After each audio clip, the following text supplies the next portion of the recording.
comedy of errors tonight. What I the know. hell? You know what it was, Ken? Ken had came on. I said, Ken, nothing's going wrong. And here, there we go.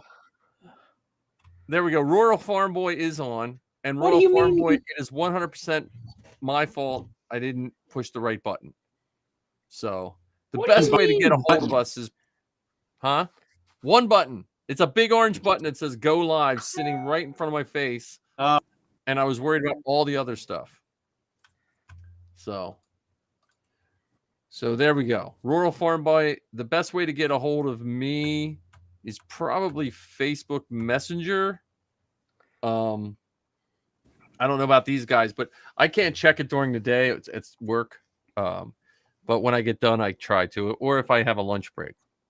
You left me on red, Rural Farm Boy. Rural Farm Boy left me on red. So none of this I can't get a hold Farm of you. Boy's not reading John's thing. Oh man, I thought you were a farm boy. He was going to get power converters at Tashi Station. Mm-hmm. So do I don't have to replay the intro, do I, since I forgot, or should I? Nah, I know the song. We're gonna do the outro. I don't know. I like hearing the intro. I love that song. I do too. Okay, I'm gonna play the intro one more time, just to mess with everybody. Before you do that, is yes, the sound good? This isn't helping. Your sound is good, but you're still delayed. Okay. So when you're done talking, go like this, and then we'll just wait till we hear what you said. That's pretty delayed. Okay. Out here in the upstate of New York or something. There, that's when you stop talking. Well, we have 3 people watching. So here, I'm going to do the intro so we, I want to make sure we're...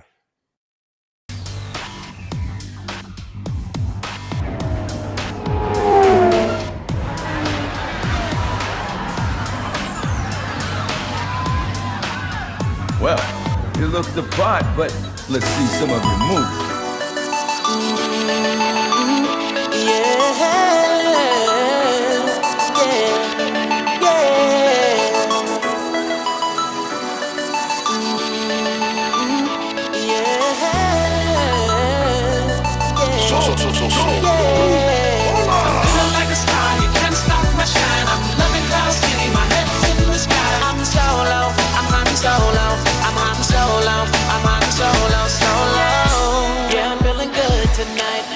Feeling free and it feels so right. Oh, time to do the things I like. Gonna see a princess, everything's alright. Oh, no job but an answer to. Ain't a fixture in the palace zoo. No, and since the carbonites off me, I'm living life now that I'm free. Yeah, told me get myself together. Now I got myself together. Now I made it through the weather. Better days are gonna get better. I'm so happy. The carbonite is gone. I'm moving on. I'm so happy that it's over now. The pain is gone. I'm putting on my shades to cover up my eyes. I'm jumping in my ride. There we go. Now we feel official. Thank you. I enjoyed that for a second time. I get happy when I see the last logo come up. It just makes me happy. I am happy with every part of that, except for you need a better picture for me. Okay. I hate that picture. Well, send me one. I'll redo it. Ken, where Royal Farm It's longer than the intro. You're still delaying, Matt. You got to. I don't know are you on Chrome? Yeah.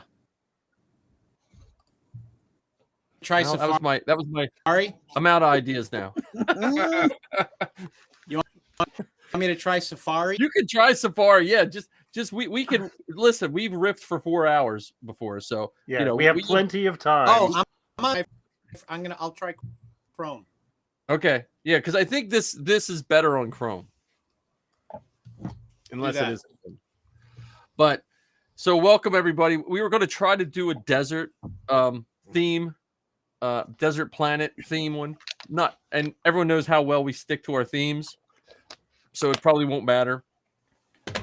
There's Anthony. Matt is having the same problems you were having, so we're going to do that.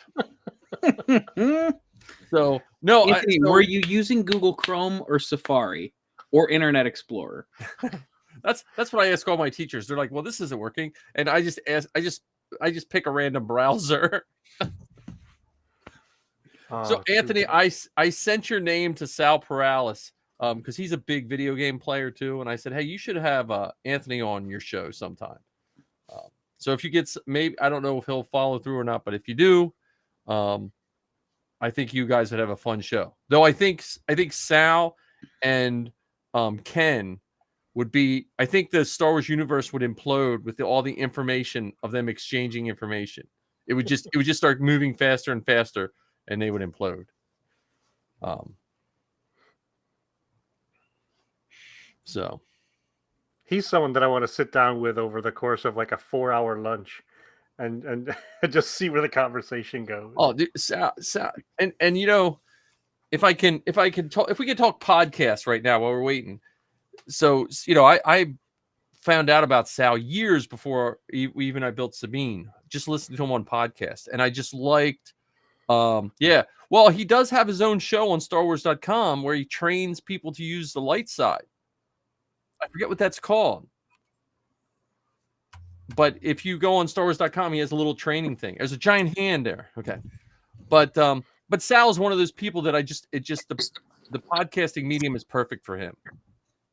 Oh, Ego, you used a helmet. You didn't show us any pictures of your pink Bo-Katan helmet. Now we don't hear you at all, Matt. Oh, wait a minute. Okay. Still a delay, though. This is on my phone. That's a little better, actually. Really? It sounds better. Because my laptop doesn't have Chrome. Like on and off. Okay, that's good. I think that's good. That's good. Better? Yeah. We can at least hear you now. We'll just pretend you're on. This is 1919, and you're talking on the transatlantic cable under the ocean. Yeah. Yeah. He's on the James Cameron expedition to the Titanic. Yeah. So what's a nice fast square? That's your next movie. Do we know anyone that has a giant ship Titanic that Matt can sink? Yeah, that doesn't sound like any fun whatsoever. Well, there we go. That's his next Ironmonger is his next movie, or King Kong, depending on who wants to play the ape. Well, just I think your Boom Boy should do it. Yeah, he's your special effects guy. Yeah, Boom Boy. I'll put on the green Slate Boy, Gorilla Man.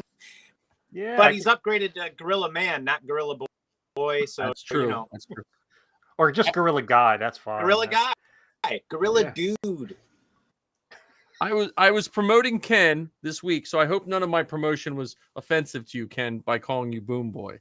No, absolutely not. And I'm going to take it as a huge compliment because I know you tend to promote the folks that you love and respect. So I'm taking it as a ginormous compliment. You're like the son I never had or wanted, but I would have been like 4. So or no, I would have been I would have been like 14. Son, I would stay here and talk with you in the nursery school. So we have Matt here tonight. So before we start, let's just everyone tell what we did for Star Wars this week, because we normally do a combo of what we worked on, but since it's a weird week, I think we should start with John. We'll start with the youngest. John, did you do anything Star Wars this week? I tracked my officer hat that is finally in the United States after a month and a half. Nice. So I'm mentally preparing myself to steam and press my officer uniform and submit my 501st pictures whenever I get the hat. Now, my question for you is, are you since the officer uniform is a relatively easy pack, do you foresee yourself being Kylo and then relaxing as an officer at a say a longer troop? 100%. Okay. See, because I know we've got a couple parades coming up in the summer that I'm gonna try and do. One being the Pride Parade in Cleveland. Okay. So I need to order my LGBT rank bar, Oh, there we go. and I'm 100. There's no way I'm doing Kylo outdoors in the middle of a summer day. I will just be cooking in my Leather pants. costume. Yeah, but see, that I was just gonna say, Kylo is the most appropriate for a pride parade because he's marching around in leather pants. Yeah, True. True. I could Or always you go could as be- Ben Swallow. You could be shirtless Kylo. Now, Yeah, my but next question is: what are you going to do with your hair as an officer? Whatever I'm feeling that day. I mean, are you going to like gel cream it up into your hat so it looks nice and short, and just okay? No, that's the whole point of having long hair is so people can see it. Well, I don't know. I the Remember- officers seem If the original 1977 Star Wars, all those British actors officers all were rocking unkept hair. If you go, they all look like a bunch of hippies. sideburns. Lamb chops. They Yeah. got sideburns, their ears, I mean, all kinds of business. See, if I could grow it out, I would. But this is about all I can get. And Matt, since you were last here, John is now a member of the 501st, but his dad Oh, is wow. also a member. No kidding. Yep. Yeah, I Upping, got him in as a Krennic. Yep. Oh, really? Okay. So is he like extra bossy now? Did you at least get an officer uniform that outranks him? No, ironically enough, I got the next step below him. So he's got the director's badge. I have the deputy director badge. Oh, okay. So So I thought it was funny. If he didn't make it to work one day, Right. yeah. I'll step You right in.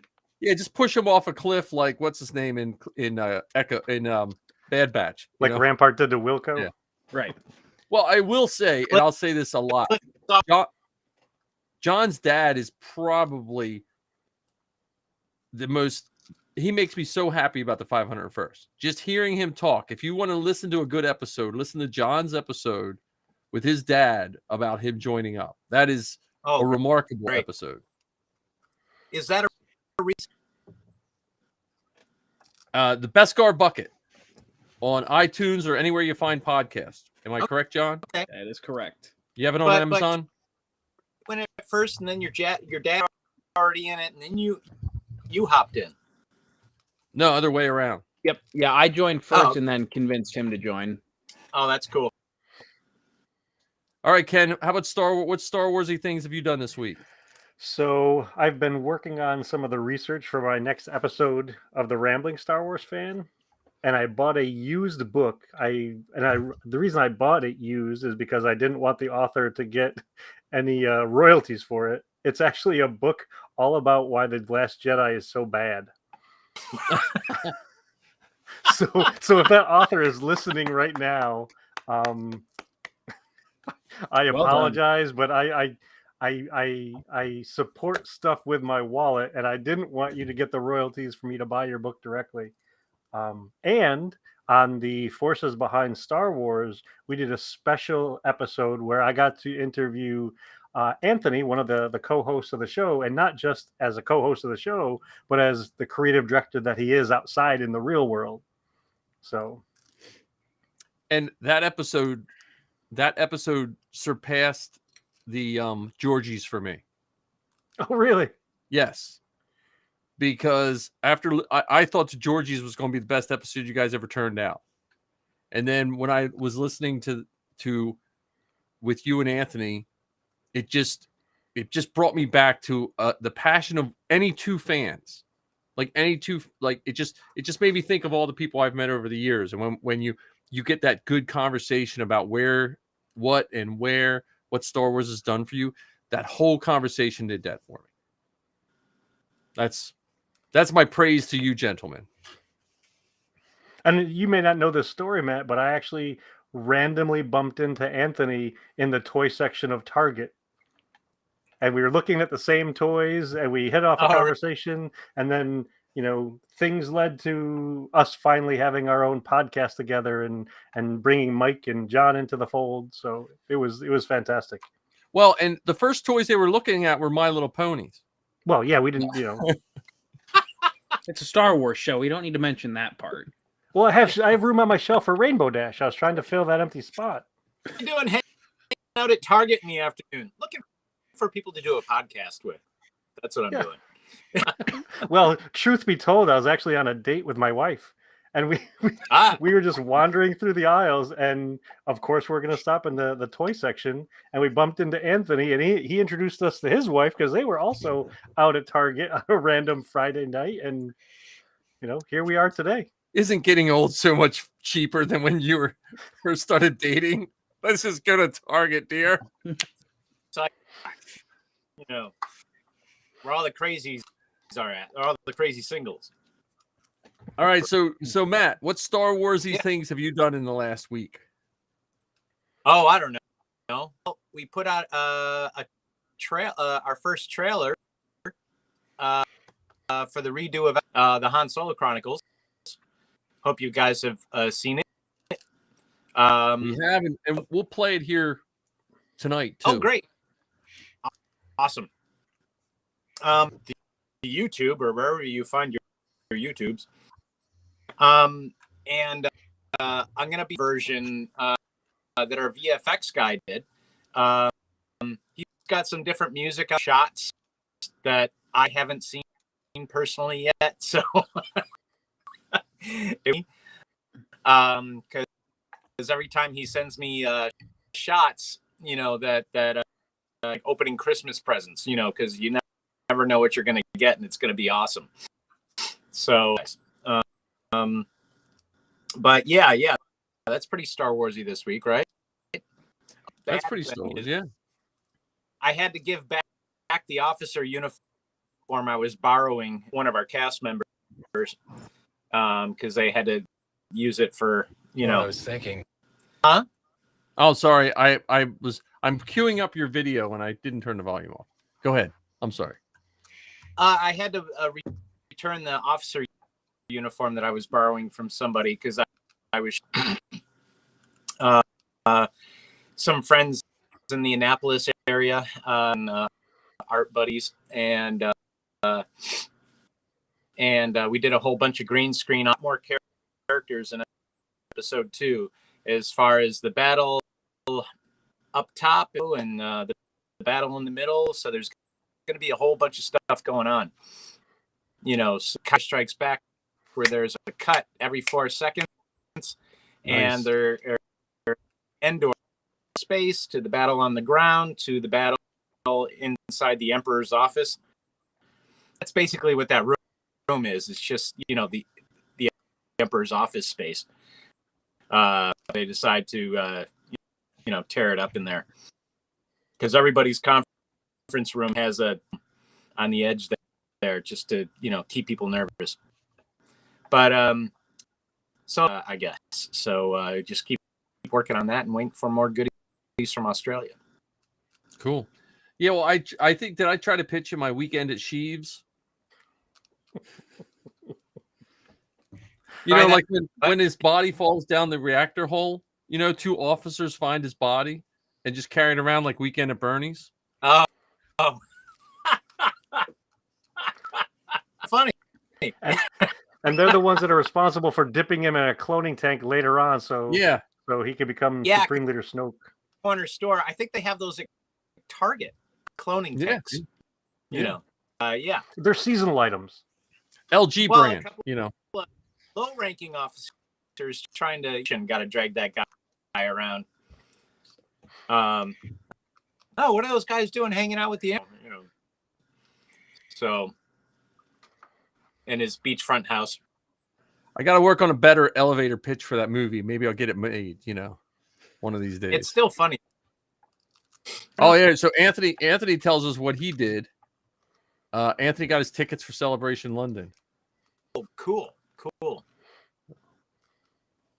I got my tickets. flight tickets. I'm going to spend like half a day on the plane. But When Just watch out for snakes. celebration? Easter weekend, Which is for second weekend, I think in April. 40 days from now. 40 days. Okay. Oh man, What's I the got numbers? to start saving some Like- money. Well, it's Ash Wednesday, right? That's how we know. Yeah. Yep. That's the only reason I know. What's that? Oh, is that where they put stuff on you? Yeah. Okay. I had to be reminded myself, so don't feel bad. As Yeah. a bishop, I have to keep on tabs of all that stuff. That Yeah, checks. the Sicilian side of me will be very upset that I didn't know that. Said it's Easter weekend. Yeah, Easter. Yeah, for some reason, Reed Pop loves. Let's make it more expensive for everybody and make them travel on a holiday weekend. You know. Maybe they get Anthony for says it's April 7th to 10th. Yeah, it's Easter. I know it's Easter weekend, and Chicago was not. I don't think, but Orlando was Easter weekend. Well, Special do we have? happen celebration in UK. I'm sorry, what? What extra goodies are happening at Celebration UK? I don't think they've announced much, honestly. Like, yeah, they announced that the next celebration is 2025. My guess it'll be Orlando. So, Do you think the king will be a special guest there? who? King Elvis? Charles. Nah. He might. They like Star Wars in that family. Well, weren't the at least The one sons of were. the The sons were in. I thought the Force Awakens. Yeah, Force Awakens. But They were? they ended up cutting the scene that they were in. They were too British. They said they weren't believable. Because they were giggling the whole time. That's I probably tell you why. what, though, I did see the one guest is the woman who wore the stormtrooper suit in Force Awakens. She's a 501st member. She's one of the guests. You know, What? like one of the, yeah. So, I think she was Andor. Wasn't she also one of the stormtroopers? Yeah, I think she was in Andor too, but I think her first role was one of the female stormtroopers in Force Awakens. I think Elstree Studios. Is that why she's in all that? Using her? Or, I'm not sure. I'm not going for 'Cause the I think- guests. I'm going for the food. the food? What's the food? I don't know. But I'm going to take some stuff for the Inflatable Falcon.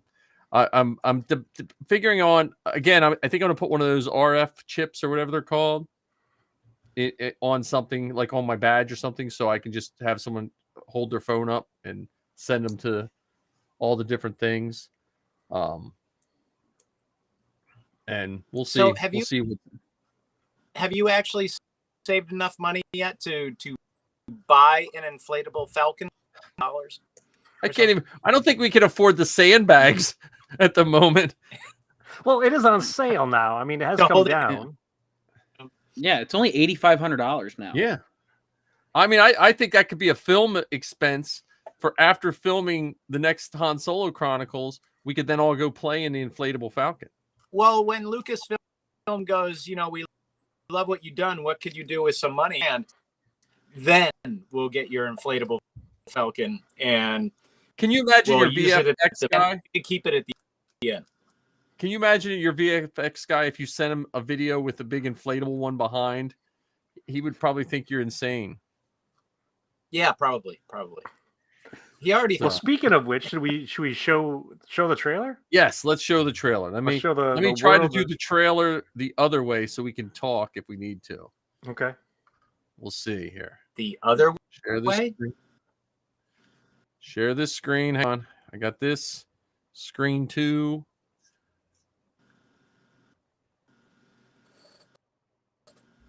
Come on. Come on, computer. Oh, there we go. Get some Is your sound volume on up? it. You know your smuggling days are over. All right. Are the coordinates correct? Sorry we're late, Dad. It was your mom. And you've got something to lose. Do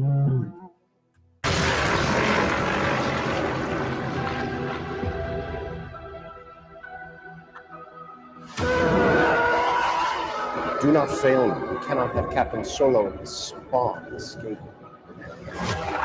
Is the rebel ship disabled as planned? Yes. Excellent.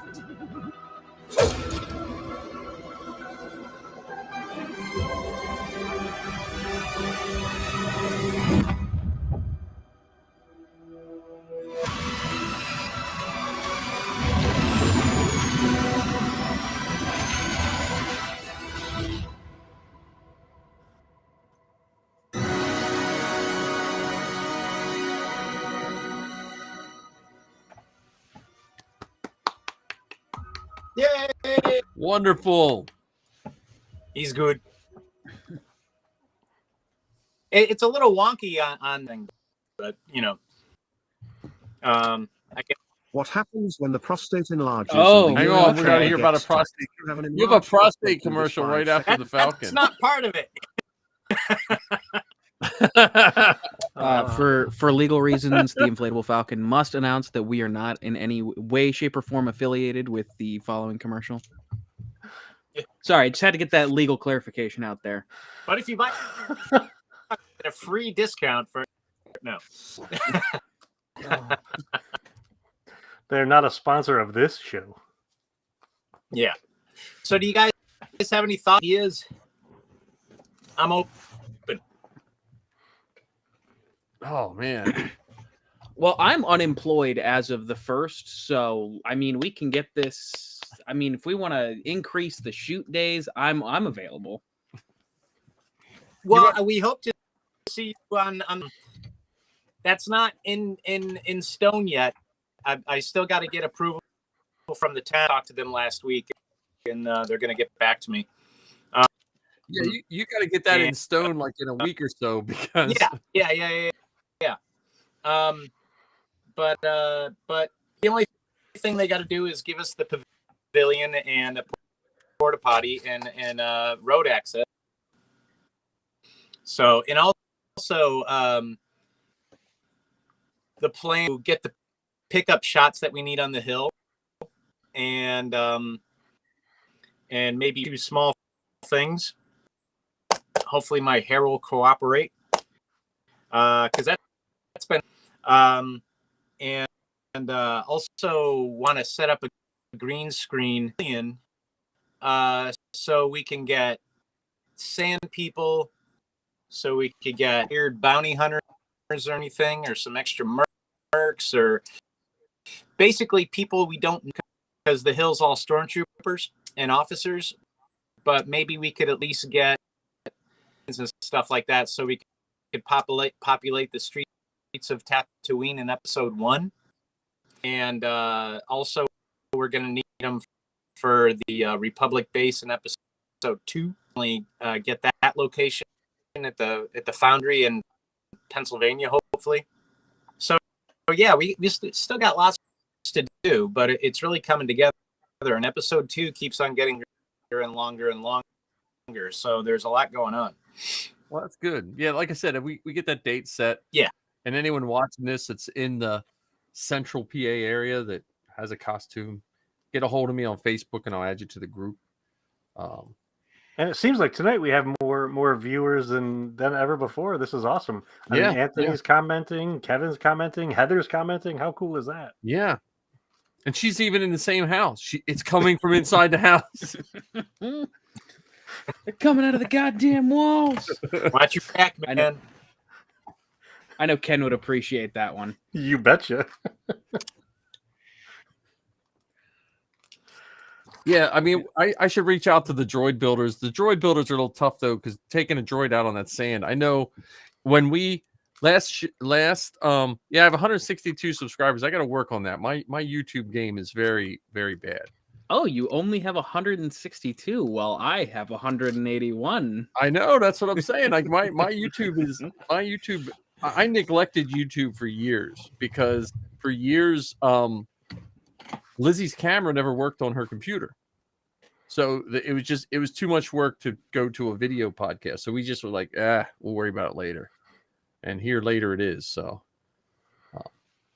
but when last time we did that shoot, then Marty, we did something at Temple University, and he got that limestone all over the lobby and stuff of the from his feet, from the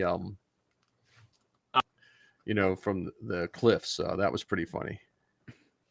Yeah, I hope there's no, but I mean, we don't have to worry about droids on the hill because there's no droids on the hill. Just anything, maybe the 000, but nothing rolling there. That's not a good place for him. Yeah, 000 would be good. Huh? I said 000 should be good, especially in March. When you get later in March, then that interferes with my kids' work. But we can figure all that out. Hey, Mike, could we bring bits and pieces to have kind of as props either on tables or whatever? Because I know you've got bits of an IG, you've got bits of a pit droid, you've got. I have an entire IG.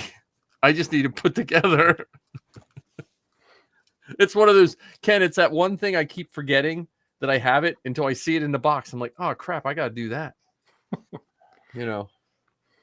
But yeah, we could again. There's guys that have all sorts of props.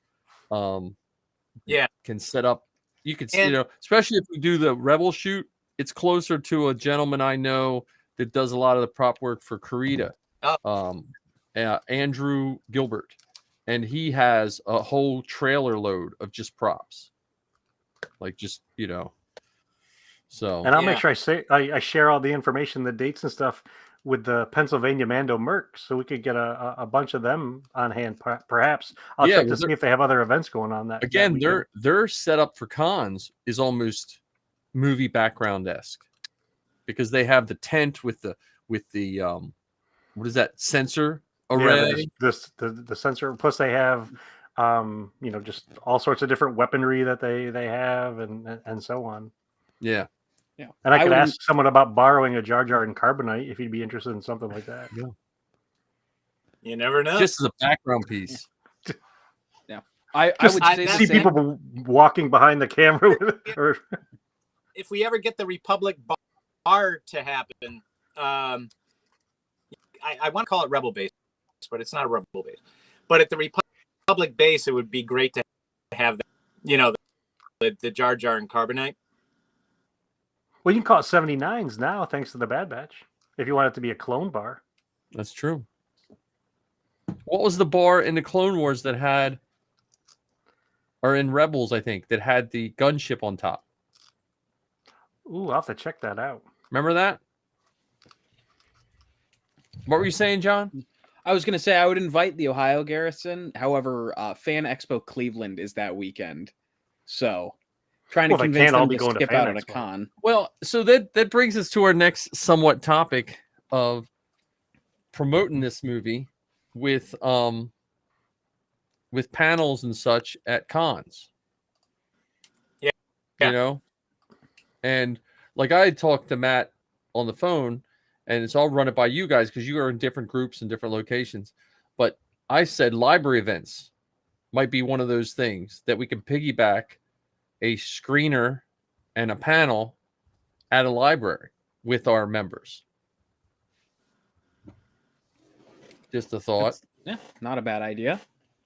Steel City, I don't think you're going to get in because they can barely fit the people in right now. Right. Yes, Anthony, that's I'm sure Ken's already working on that. Although if Anthony and Matt have the same connection, who knows what it'll sound like? Well, I mean, even if we could just like something like the Steel City con, if we had like a connection there that could just play, we don't necessarily have to go just yet because we're not going to be able to really trap this, but we can start, getting people excited about it. So, unfortunately, the department is a department of one. And it's not the kind of job that could be, unless I had more money, which I do not. But if we, like I said, if we could get the trailer and stuff like that into people who would play it just to get it in front of eyeballs. And if one of us, with their thumb drive right back, and we know the guy that's running Instagram or that is screening stuff and could slip it in the roster.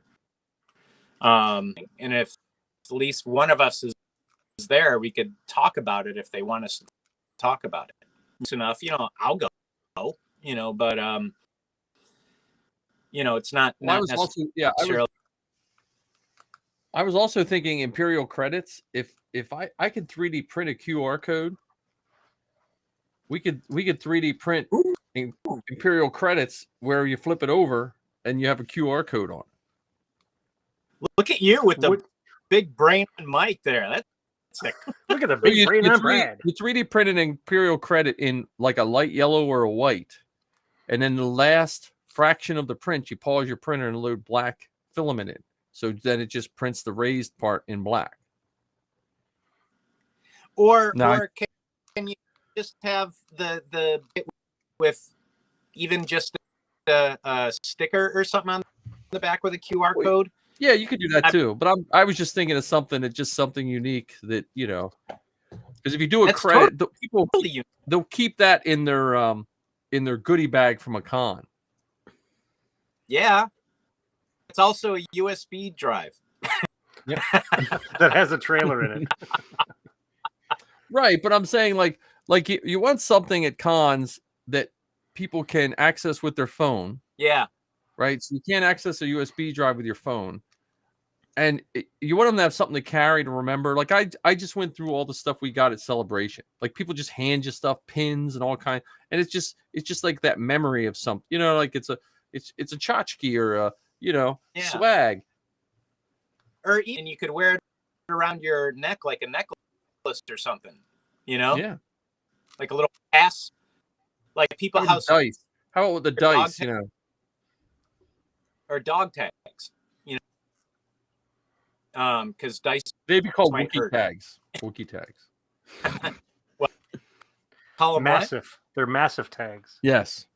The Tuscan dogs were called massives, I think. Or we could be we could make a smaller version of Chewie's medal. Like Clone Army type tags, they're just I don't know. I'm just an idea to have but and you could 3D print like a QR code that'll work? Yeah, you just have to print it in a different color. Oh. So like I said, I just paused the print. If I laid on my big printer, if I laid print 20 at a time, and then if it's a X amount of hour print, I just watch it and then pause it, switch my filament to black, and go on its merry way. So. And the QR code take people to the movie. You can have the QR code can take you anywhere you want it to take it. Wow, it can take you to your website. So cool. It can take you to your link tree. John's link tree. He's like the link tree expert. You make a nice link tree and you just put everything right there, because people just like to, they don't want to have to hop around the different places. Well, just make sure that it doesn't take anybody to a reminder about checking their colon health. Yes. So you want to make sure unless you're concerned about their colon health. But right. Like 4 or 5 out of 100 in there that are just colon. Just and that'll be collectible in 20 years. Yeah. I got a misprint. Yeah, and on the front of say like HSC, Han Solo Chronicles, but in Arab or the the language is, am I saying it right? Arabish. Arabish. Yep. Bush, bash, potato. That would too. I don't know. I think we have a bot listening to us, and then we get a promo bot remark from Twitch. Get ads from Instaprint. Well, I wish there was more. I wish the fan film I wish fan film in general would do a little more than what like they used to do years ago. Like you'd go on the force.net, I think it was back then, and they were just always curating and always putting fan films up. You know, well, for a while, didn't they have? I thought they even had a fan film awards show. Yeah. Right? Well, which is nothing like the Star Georgies. Wars has the Georgies. Maybe we need to have our fan film. We can call them the Maddies, since he's I don't know. No, I mean, but it seemed, and I think because it was such a pain in the neck to load up fan films back then. Like now you can make a film and click it, and it can be. But like I remember the Force.net watching like very slow pixelated troops, because that's all you could watch.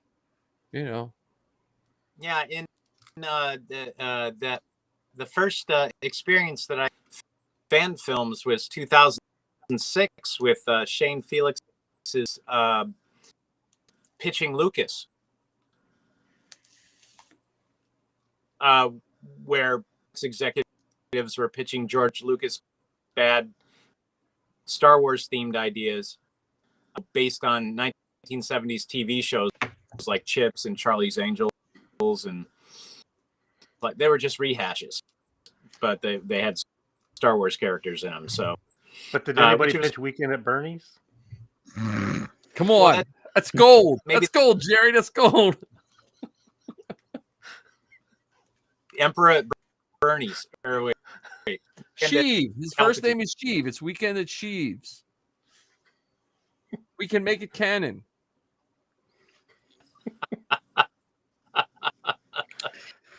What did I sign up for? Explain. Kept the gag up for 30 years. So.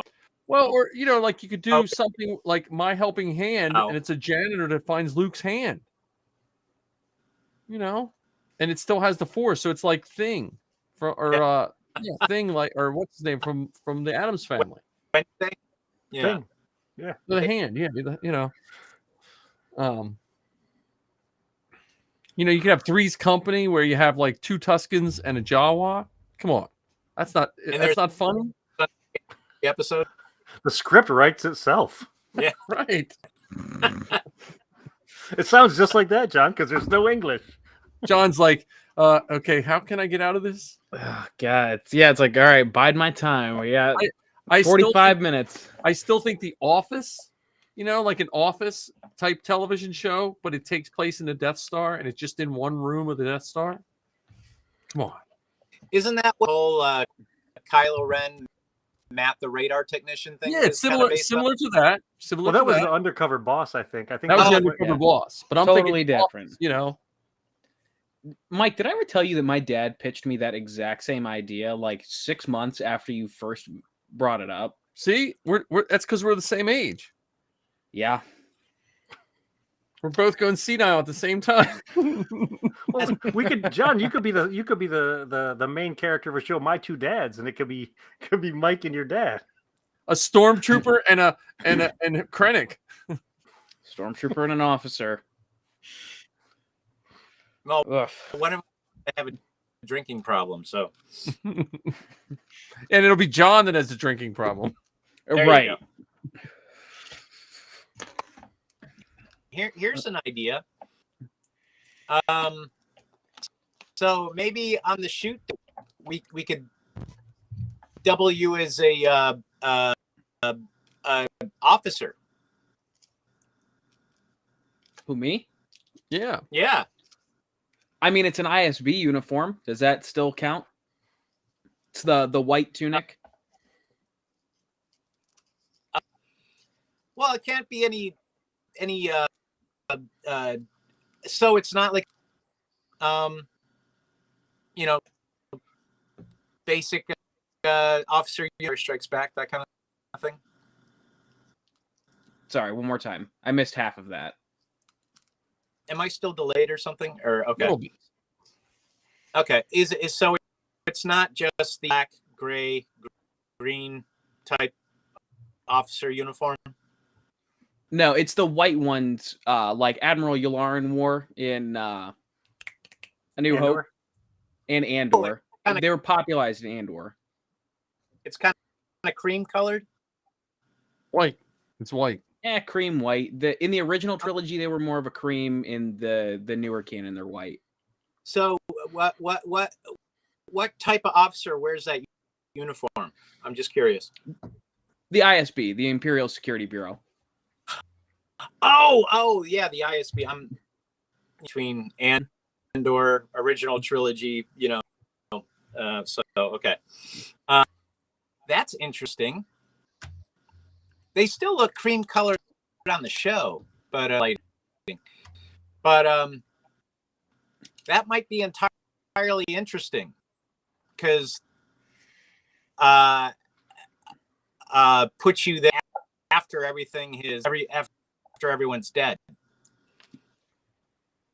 I mean, would they even exist at this point, or is it after Jedi? So, thoughts? Well, they had to use them for something. Like if you watch, what was the cartoon? And I always forget. Resistance? No. Visions? No, the cartoon about the racers. Was that was Resistance? That was Resistance. Their depictions of pirates are the best because it looks like they found a cache of Imperial uniforms. Like the one dude just has rank bars covering every part of his body. Yeah, we should watch the Resistance for some of those background characters, some of those remnant kind of characters. And some of the Resistance are just wearing like biker scouts from like the waist down and stuff like that. Like it looks like they busted into an armory. Like, look, I need some boots, so I got Resistance boots, And then the partisans from Andor, Rogue One, is another good one because like I have like this mask right here. If we stick it on any kind of fatigues or anything, you can make an alien creature. Here.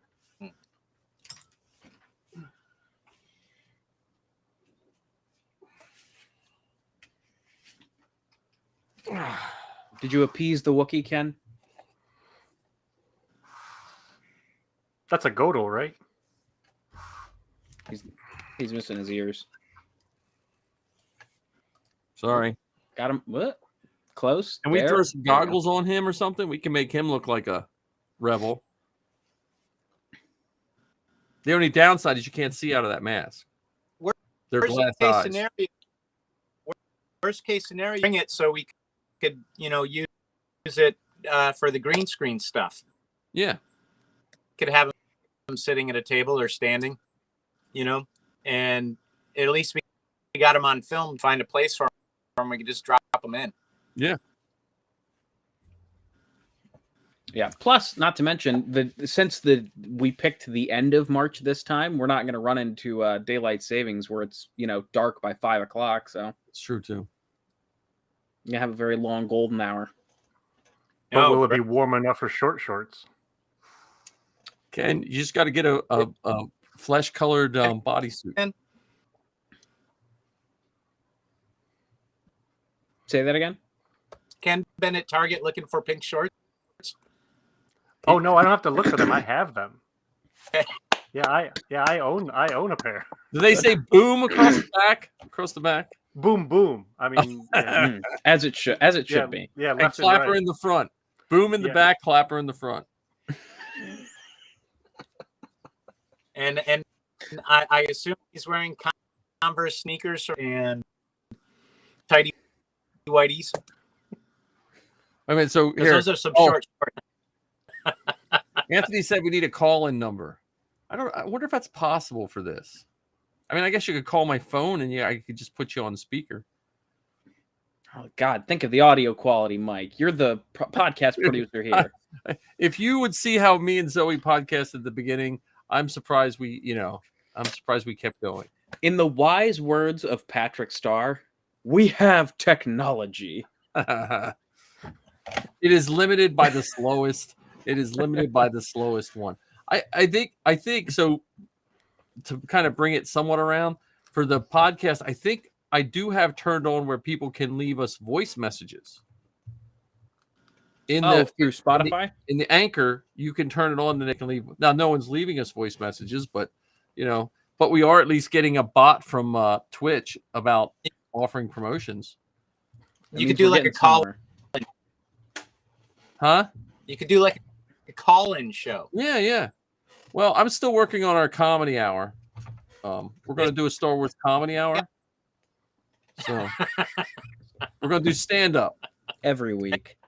I listen. I got 2 minutes of material. Once I get about 7 minutes of material, then it's going to be green lit. So Once you have that much material. That'll be 6 minutes too many. Call-in show. Well, I can hook my phone. I can hook the audio up through my Blackmagic mixing board, and I think I can run the audio through the mixing board. I don't know. I don't know if I want to give my phone number out though. Well, just a special guest, so people that yeah. I made a mistake one time of giving my phone number to a parent on a field trip, and I got some weird calls for a while. So, because I think their kid took my number and, so. Did they ask you if you had Prince Albert in a can? I believe I didn't get any of those, but I think I got something about the pizza I ordered was here, and I was like, what? What were you saying, Matt? Oh, I was gonna ask the link to that second trailer. Oh, did you send that to me? I sent. How did you send it to me? Email? Yeah, you'll have to download off of my my Google Doc, my Google Drive. It's off of my Google Drive. Yeah, okay, here we go. This is the second trailer you sent? Yeah. Did you send it to me at lunchtime? It should be it should be as in Edward. Hang on. This is the one that the VFX guy did. It's kind of the same. He used different music and a few different shots. So I just thought variety. Because I'm going to be doing all kinds of trailers, ramping up to this till we finish movie. Yeah, the link is not opening here, but let me see. I haven't put it on you. I'm going to do that tomorrow, or this one. So this will be a world premiere then, is what you're saying? Yeah, I'm trying to get the link open. Well, while we're waiting for Mike to do that, John, how many minutes do you have for the comedy show? I have 0 because I will just MC the thing and tee you guys up. Well, I don't know if you have you don't have the right kind of jacket for that. Don't you need like a really funkadelic plaid jacket so you can introduce that? A red velour jacket. Ooh, even better. Like Zap Brannigan. Dupe Space Captain. There you go. Pants. No and pants. White boots. White knee-high boots. Do you have the boots? There's Goodwills every 6 minutes in Ohio, so I'm sure I can find something. Yeah, I'm trying to pull this trailer up, but for some reason this is not. Hang on. I got a link, but my link is not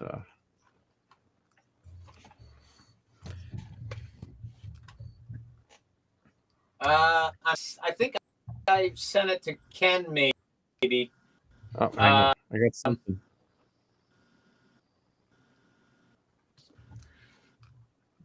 Yeah, I have the link is showing up, but it's not showing up in the email. That's my problem here. Okay. It's showing up in my there we go. Hold on. Shall I play the Jeopardy theme? Yes. Oh, here we go. Got the link. I got a link right here. Version 2.0. So, Matt, what got you into doing fan films? So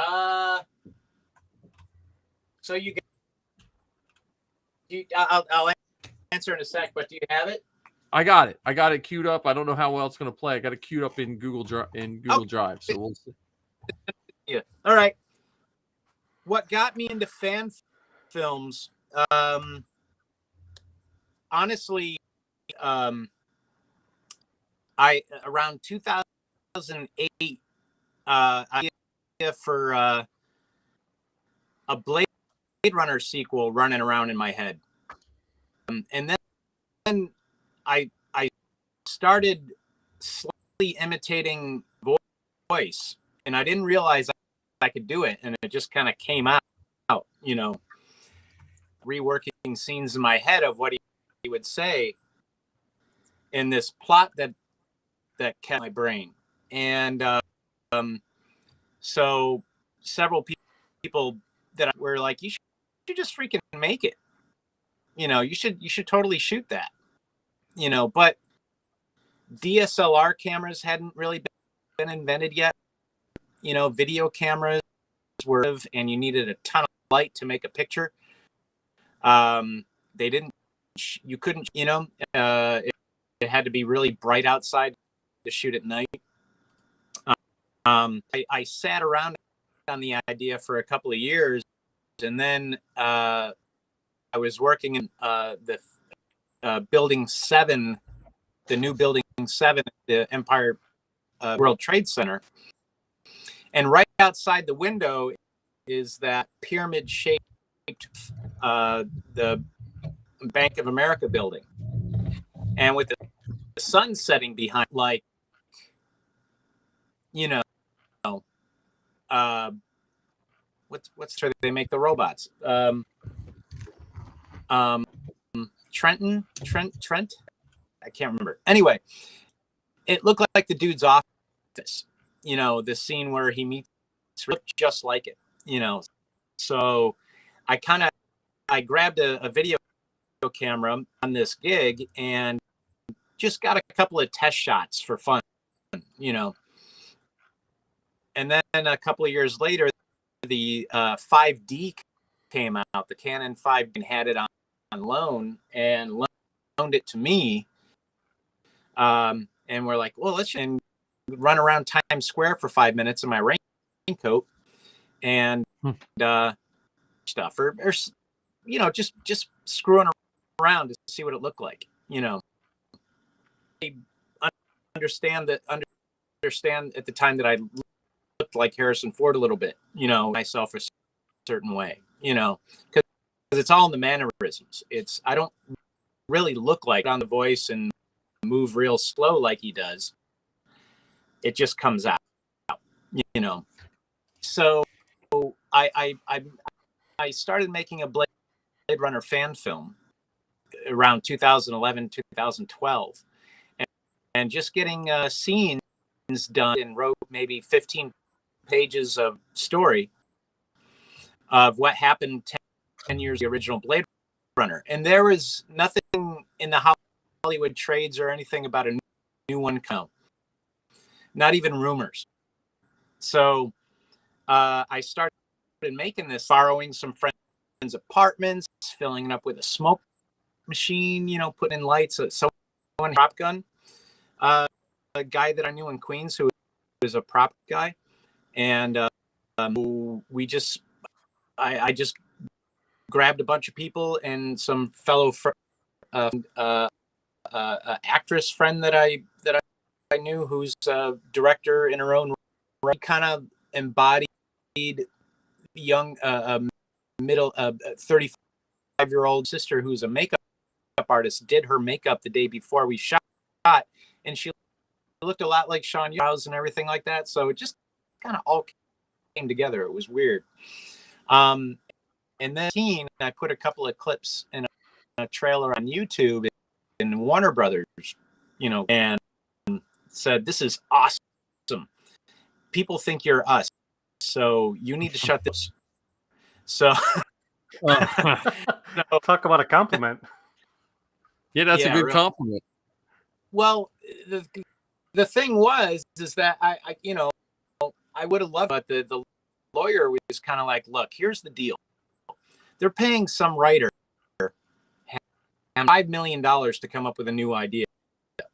And if you know, the poor guy from God knows where comes up with a better idea and people find out, we're going to look bad.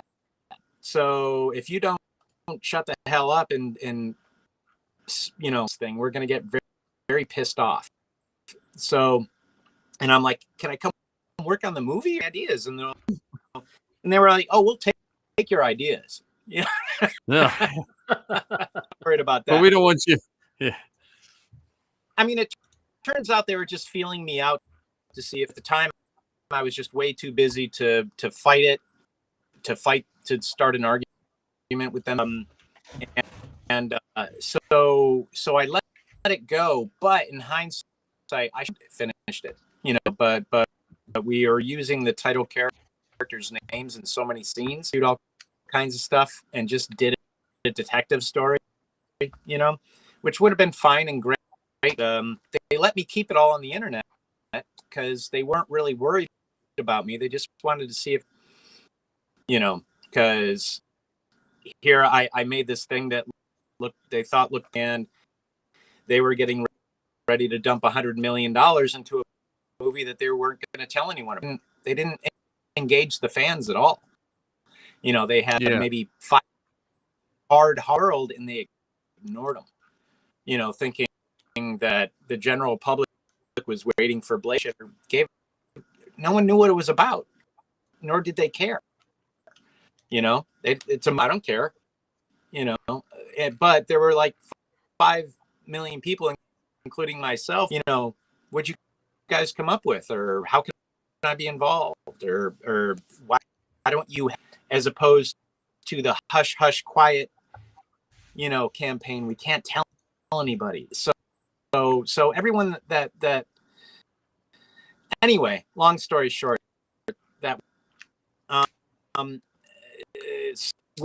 winter break 2014, 2000 came to me in here in the office, you know, and they're like, Dad, can we play with the green screen? I'm like, well, gee, what do you want to do? And so, you know, that's a lot of work for me. Why don't we do an interesting story or something, and we'll show it. And then later that day, I'm like, well, maybe we should, you know, that would be more fun for me. Yeah. I started seeing on YouTube there was these animated ships like the Millennium Falcon, screwed but usable and look fine on your phone, look like garbage but it was fun for the internet, you know. And we did a couple of scenes where I started finding more and more elements. We did more scenes, and I figured if I played it straight, whatever they want, because they're not actors, you know, and I just told them what to say and they would say it, you know. Kids are great. And also farther into it, then I met some New York City Comic Con, and I said, hey, I'm making this little, you know, Han Solo, some real stormtroopers. You guys know anybody?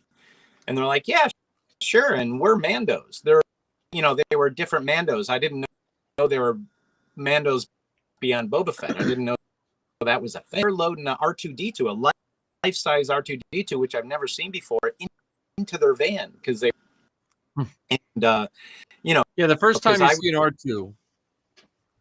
Yeah, I remember the first time I saw one, I was like, what? I'm in stormtrooper armor, and I'm like, what? Yeah. And it does everything. I mean, and who's a cosplayer, he lives in Florida now, but he was from the Bronx. And he's like an engineer guy. I think he's his professional living is like some kind of HVAC. But it's brilliant. I mean, it did all the beeps, it did all the boops, and it even had the halon spray that put out fires. I mean, I'm sure it was just like that. It's inverted. It's inverted air, like for your computer, with a little servo. Because Marty has one in his. Exactly. I just thought it was brilliant. So I went to their backyard, basically, set up the green screen, as Mandos, dress up and move around and act like they're shooting stuff. Then there for a while, you know. So if I have someone else talking to them, then, you know, you got yourself a scene, you know, and if they say something, you just got to voice something in the microphone, mess with the sound, and it'll sound like a dude in a stormtrooper uniform, you know, and everything, like sounds like a walkie-talkie. So this thing just started growing and growing and growing. 2016, I finished like a 30-minute edit, and I put it on YouTube. We got like 150,000 views or something like that. And I've never seen before for anything that I did. I mean, the Blade Runner thing had about the same, but so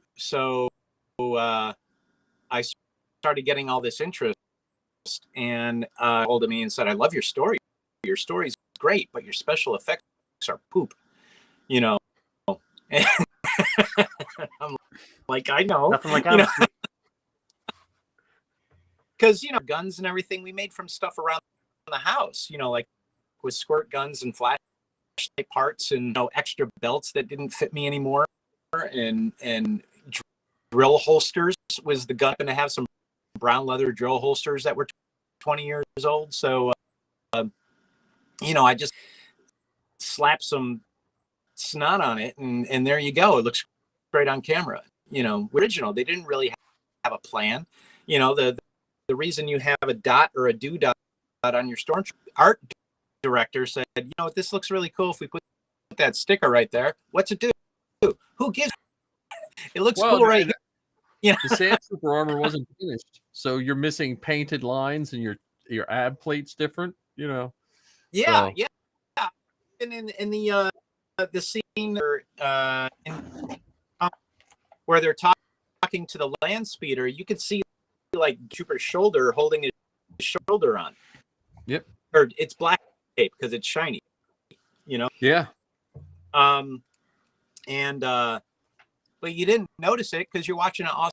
I mean, maybe the millionth view you might pick up on it, but so started working on it, and he had his own style and everything, but he and halfway through he had to drop it, and so I found another VFX artist who really liked it, and he was already making scenes that were a movie, and I'm like, how would you like to, you know, start from scratch and work on an original half?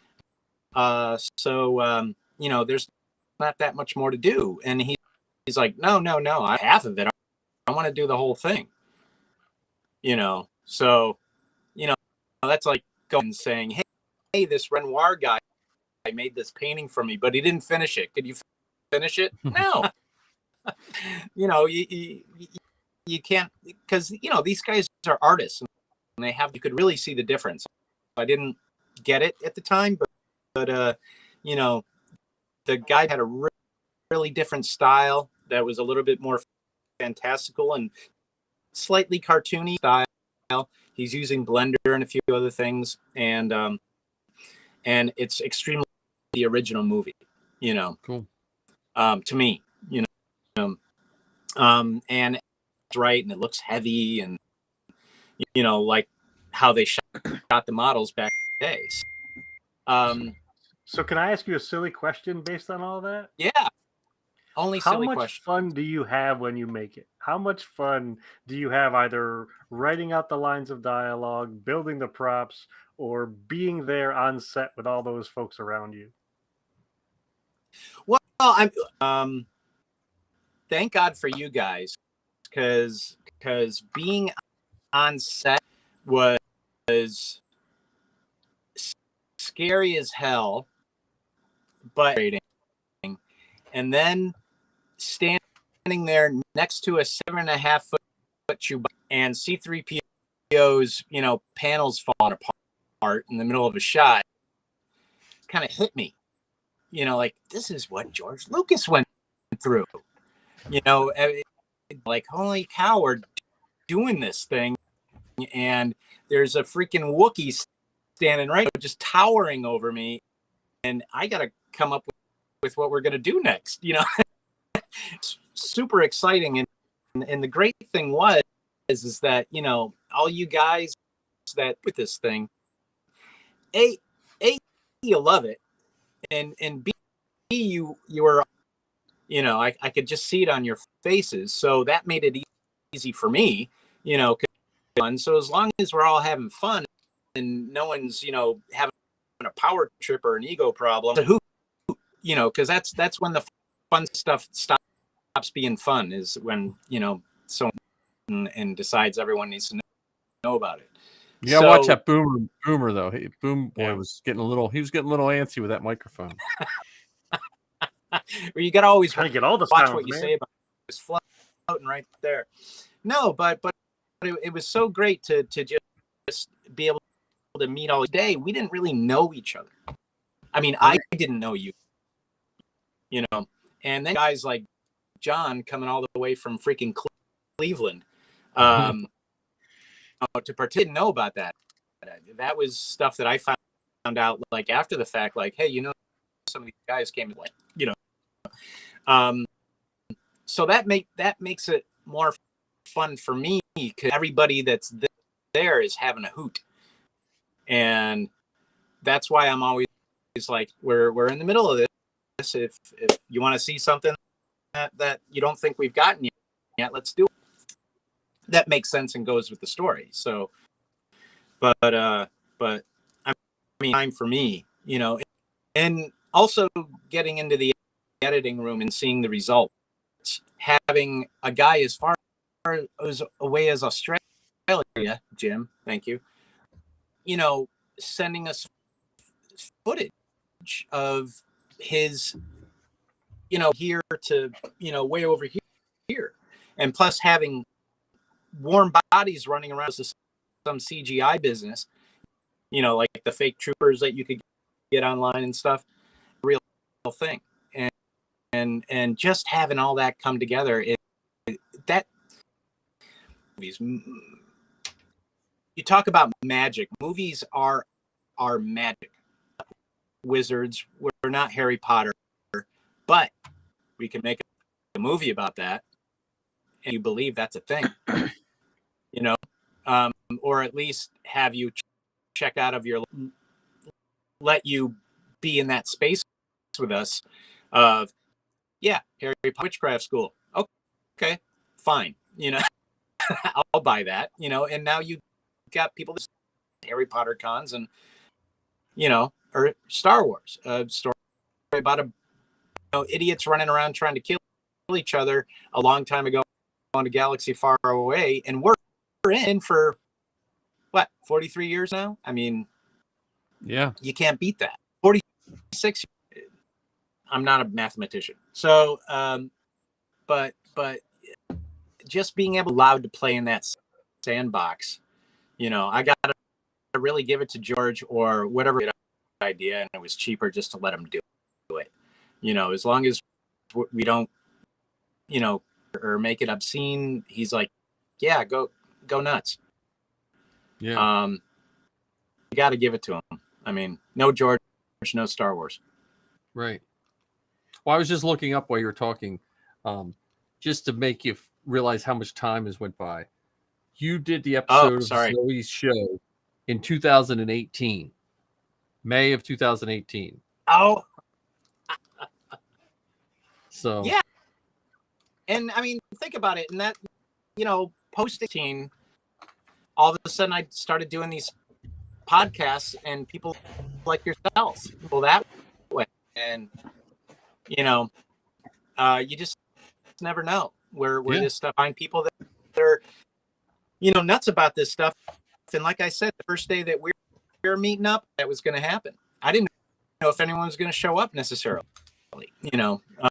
I tried my best. On the edge. I only showed up because Mike made me. Mike said I had to. Yeah. So Mike said I'd lose a hand if I didn't show up. Yeah. I you know, when John said he was coming from Ohio, man, I was like, I don't know if I can be that committed. So I was like, I got to make sure I'm at least there. Well, look, from my perspective, you got to remember though, like that was my first like experience with like the 501st level of quality, where I was a part of it as opposed to just being a spectator from the outside. So I was like, sign me up. It's only 6 hours. That's fine. I can do that in an evening. Well, we've said this before. If you haven't heard it, Matt, I met John on TikTok. Mm-hmm. Oh, okay. Which is a terrible way to meet people. If you're under 13 and you're hearing this, don't meet people on. But it was just one of those weird happenstances, you know. And I met Ken because I was waiting to take Zoe home from an armor party, I believe. Yep. I was working on my custom Mando. and like I met Marty and Dan through the 501st. Like, yeah, Marty was one of the first Vaders I trooped with. You know, and I was like, I remember the first sentence I ever said to Marty was, "Oh, you tall guys are lucky you get to be Vader." And then he took his stuff off, and he's like an inch taller than me. I'm like, "Oh, maybe I could do a Vader then." You know, isn't that amazing? You know, I mean, and you know that you meet that put this stuff together. You know that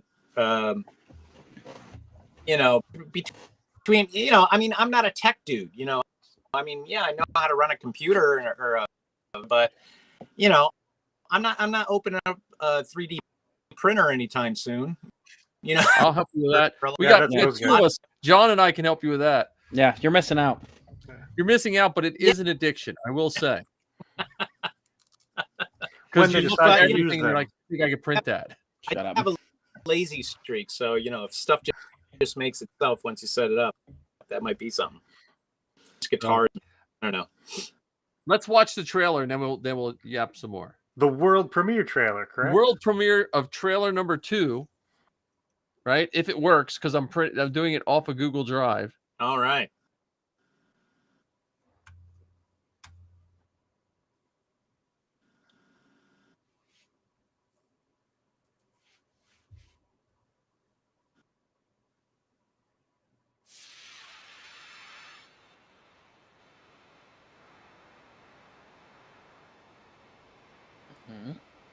Maybe. I'm seeing it, just not hearing it.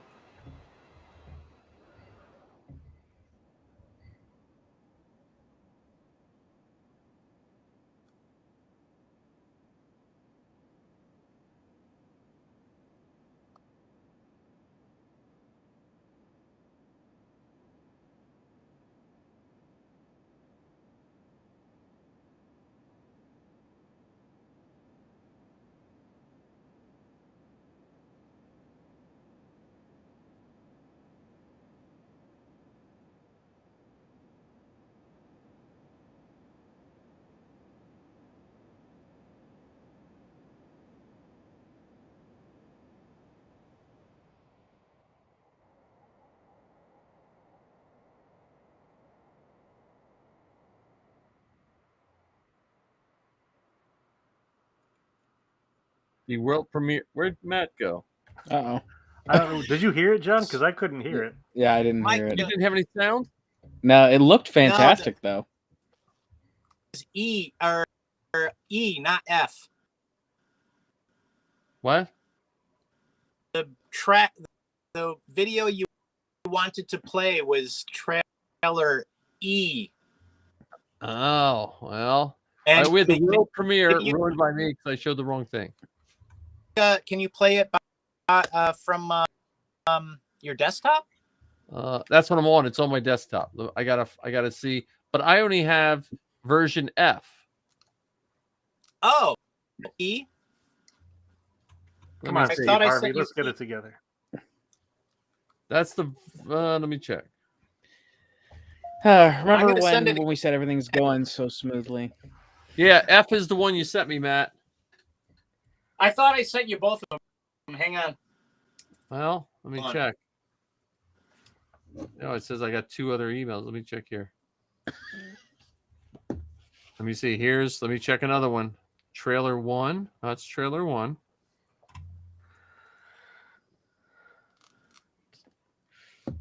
Well, I'm going to apologize to our 4 listeners that we're trying to get our stuff together. Well, again, this is the fun of a fan film. Yeah, I only got F there, Matt. Yeah, I mean, let's not pretend like this show has not always been just off the cuff. Hey, listen, I think we're, compared to what we've done in the past, we're still looking pretty high tech here. Very true. But you gotta stay true to your roots sometimes. Right. We're making this up as we go. Well, isn't that a Han Solo line? Indiana Jones. I have to find my Indiana Jones fan film I made. Indiana Go Jones on. fan film. I made an Indiana Jones fan film in 1980.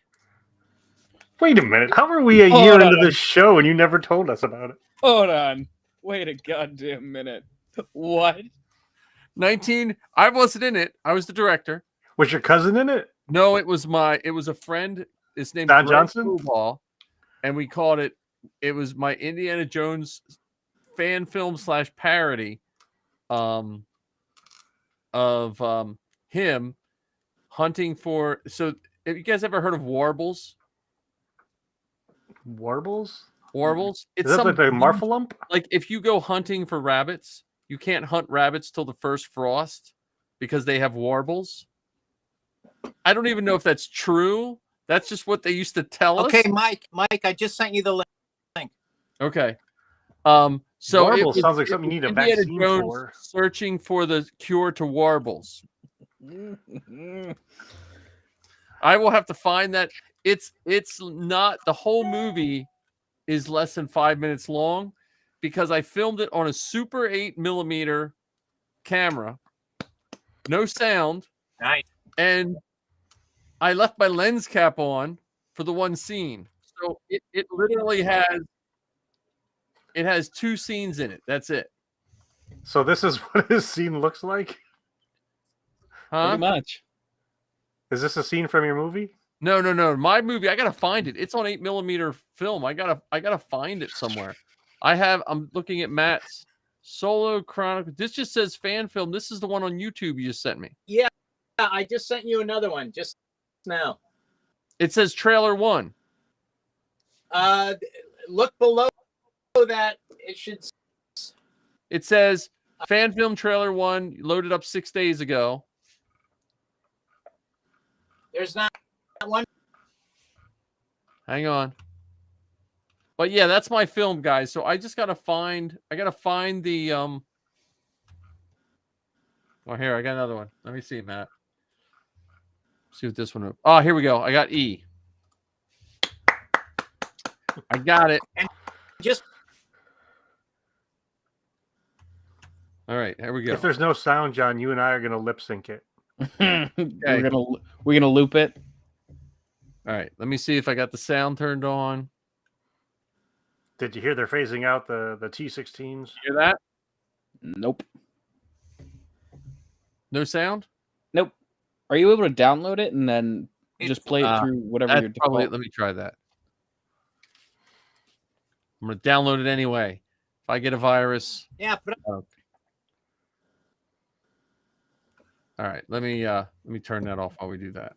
Mike, please update your Chrome browser. I don't use Chrome on this one.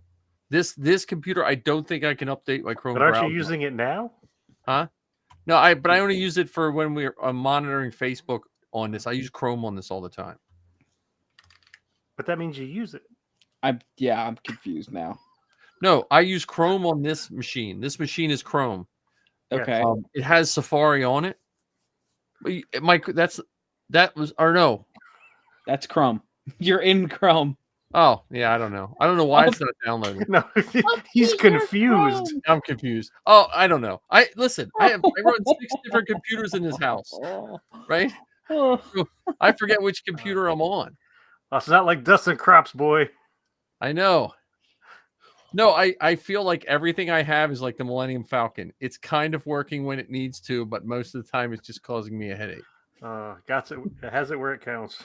Mike, can you forward it to me since I'm a little more tech savvy and I might be able to? It's loading. Hang on. Let me. Now I'm tech savvy. It just has to open.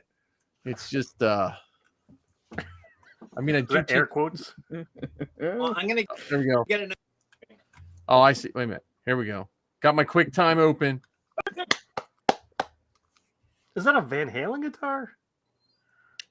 Oh my god, it is. Yeah, Matt's a good guitar player. Come on. Why isn't he coming up with our theme song? That's a good point.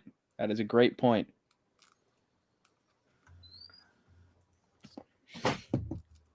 Do do do do do do do. Oh, there we go. Hang on.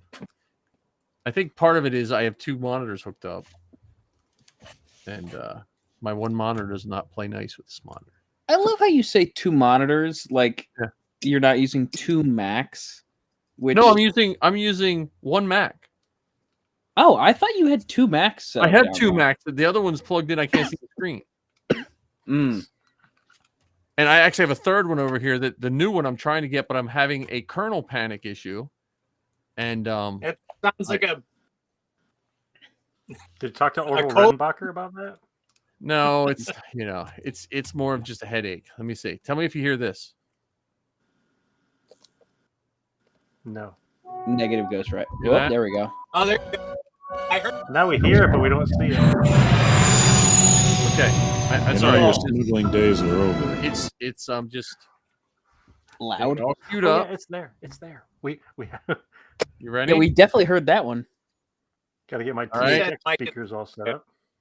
I think we're good.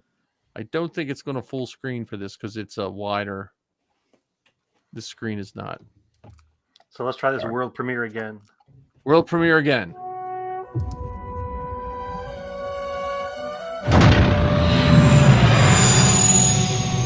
You know your smuggling days are over. All right, are the coordinates correct? And you've got something to lose.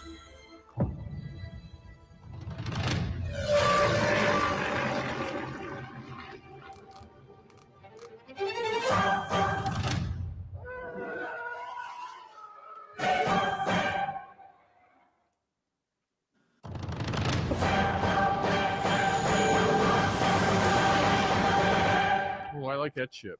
That's cool.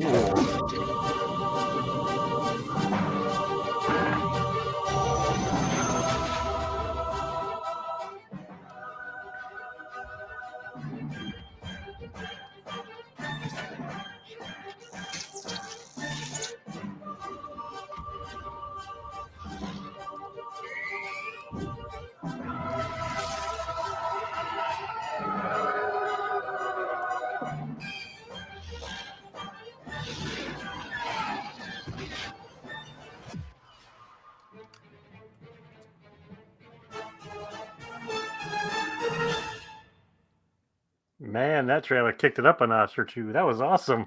I seriously love the shot of those 3 Star Destroyers coming out. It looks beautiful. Yeah. Thanks, Jim, for that. Cool part about that scene is the vacationing Falcon takes off, and then those 3 Star Destroyers show up. Like, That looks really good. which I think That's wonderful. yeah. So that's I'm gonna cut some of that up and put it on TikTok for you. So I got a bunch of other stuff for you. I'm going to cut up into those 4 to 5 second things. yeah, Whitey's just workshop. send them to me, and I'm gonna throw them in all kinds of templates and just spam the crap out of All right, TikTok. I'll have time to do that tomorrow. Or this week. It's Wednesday. Okay. But to Marty recently, but we went to this guy's in Virginia. He has a Star Wars basement, and he has a hydraulic door that opens and closes, and it's and he's got it hooked up to Alexa. So, and this guy's real job is he's like a guy, engineer person. Oh yeah. And is totally tricked out. And he's got a full console in front of a TV, but I put a green to press all the buttons, click, click, click, and play the hyperdrive levers, which he didn't necessarily have screwed down, so they was a little messy, but or he would say, Alexa, open the space door. And it would go, it would say, space door open, Captain.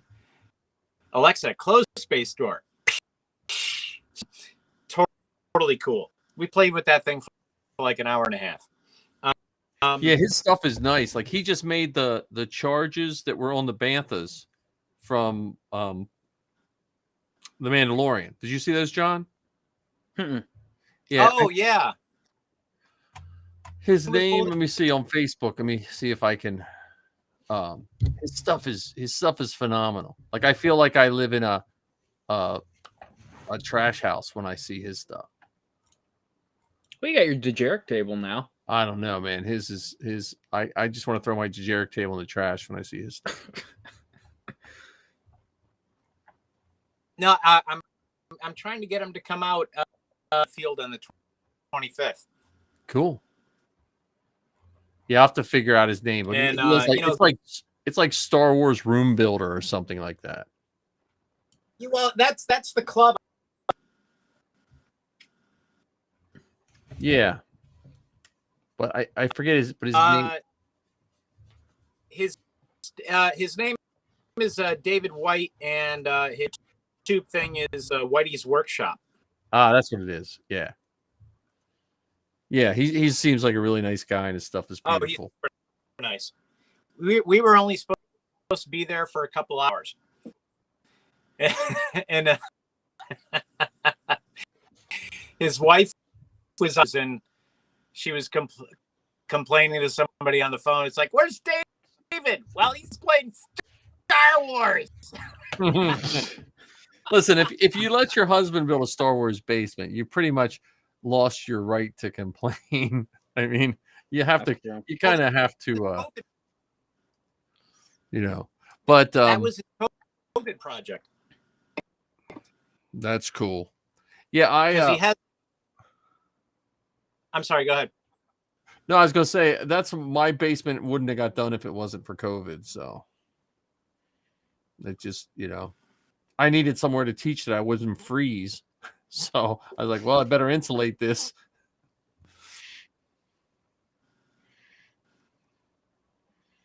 Yeah. So we have March is going to be a busy month because we have new Mando coming out. Mm-hmm. We have hopefully filming Solo, Han Solo Chronicles. Yeah. Zoe has missed the premiere. So you saw those pictures of the Mandos with Jon Favreau and them.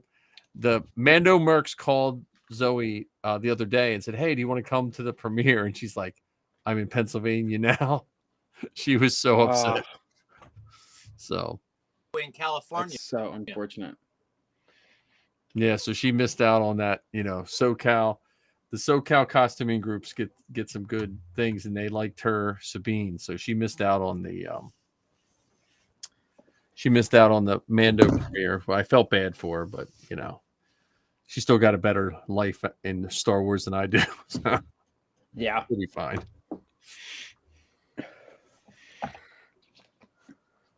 Maybe John will be in the SoCal Mando Mercs one day.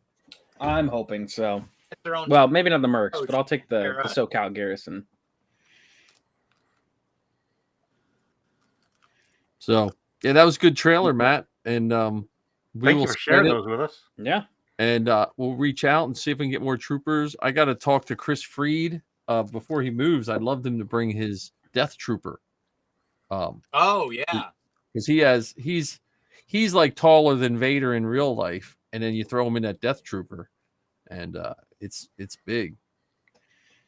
Put that behind John in his uniform. Now you're thinking.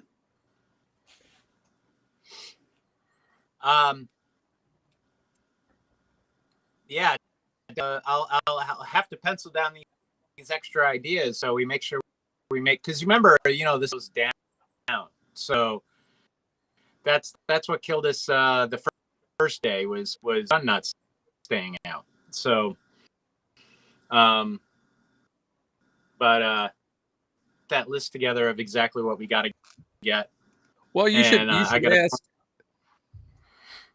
I would I ask gotta- people in the group, ask them to put pictures up of their costumes. Just go in that group on Facebook and say, hey, post up your costume pictures. Just for not only That's a keep good- it active, but then that gives you eyes on what might be coming. Yeah, I think I'm gonna try and throw together like a denizen costume with all this extra free time I'm about to have. A dentist costume. Yes, a dentist costume. Yeah, you never That's heard of what the the white- Imperial Dentistry?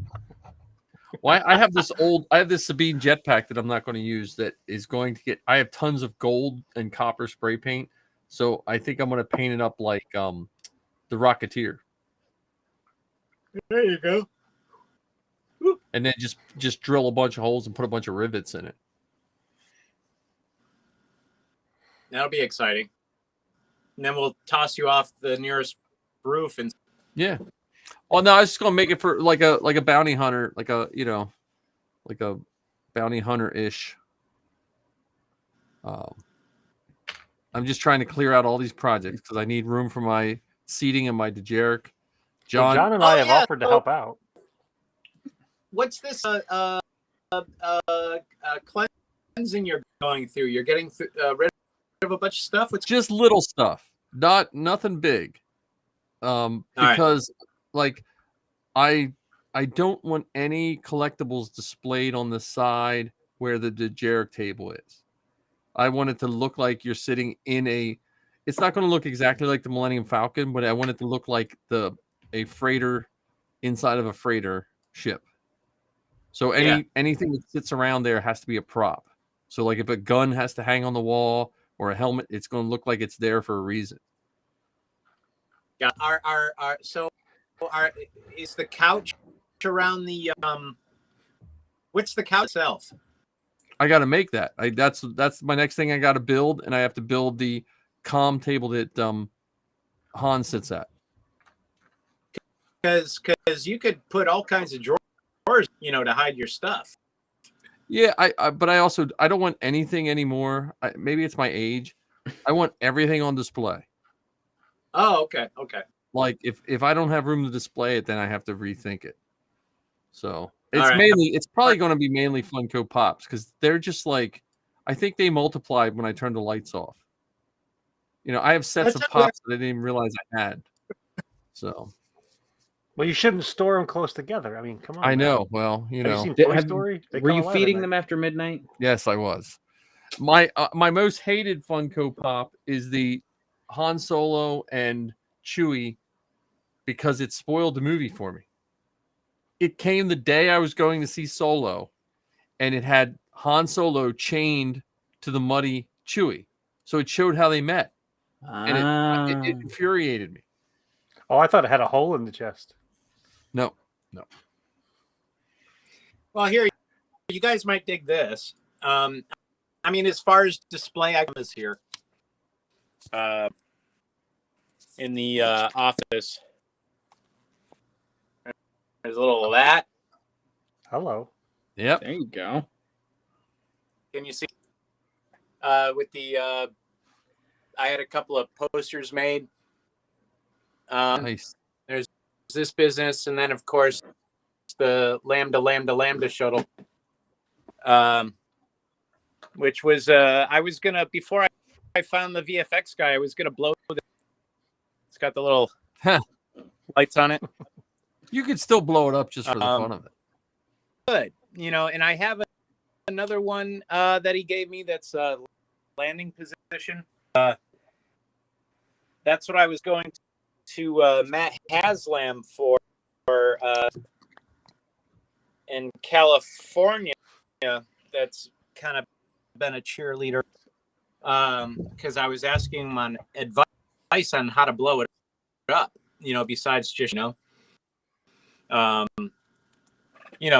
because they have certain way of blowing things up in Hollywood. Safety first.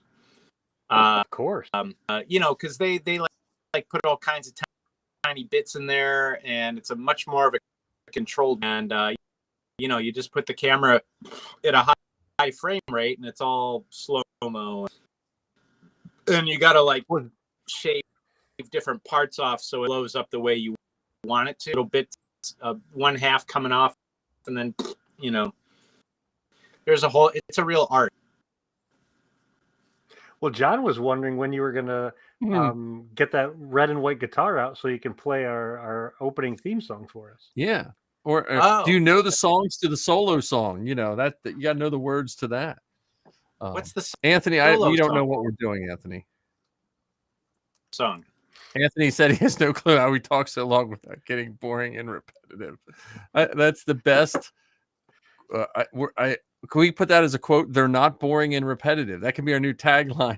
The Inflatable Falcon, not boring and repetitive. Less boring and repetitive than most. Well, that's what we spotted. Yeah, we saw. That's what we were talking about.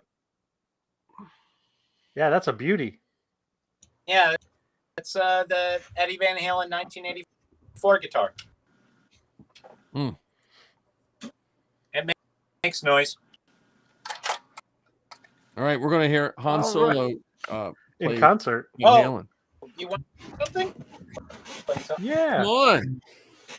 This is like one of those desktop concert series from NPR. Well, it's like when I had Sal sing Zoe's intro to her song live at Celebration, and they sometimes cry.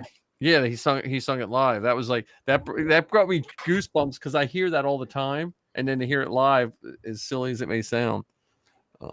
We're really gonna get a concert. This is awesome. I know. Well, and I will dig up my Indiana Jones movie.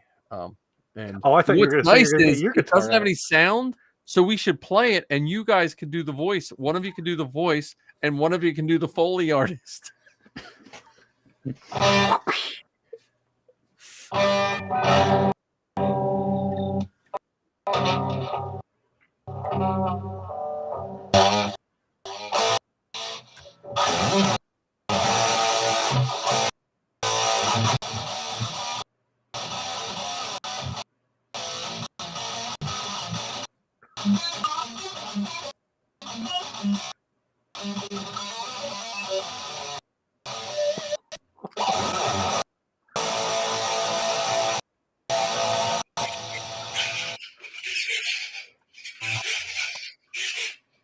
That might be the best solo we've ever had.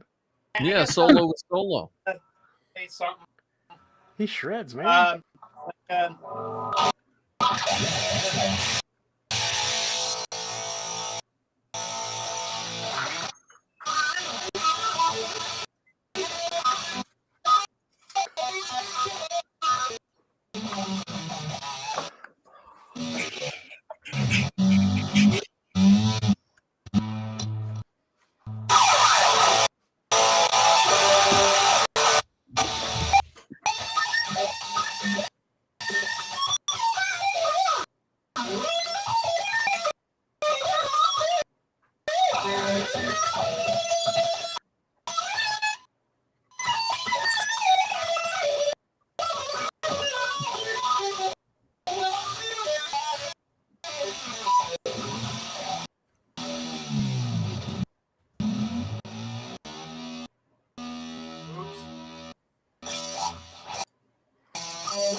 Holy cow. Imagine we didn't have the delay. Right.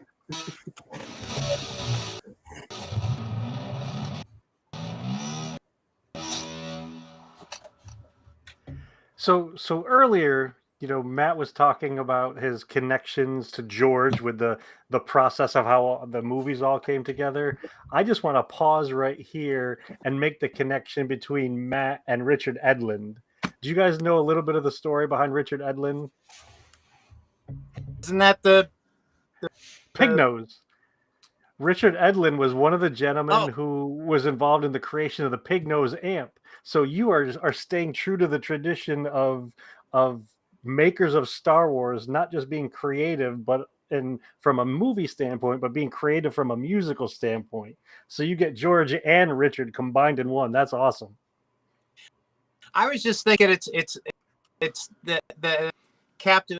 I was captivated by the two best things that come out of the 70s, Star Wars and Van Halen.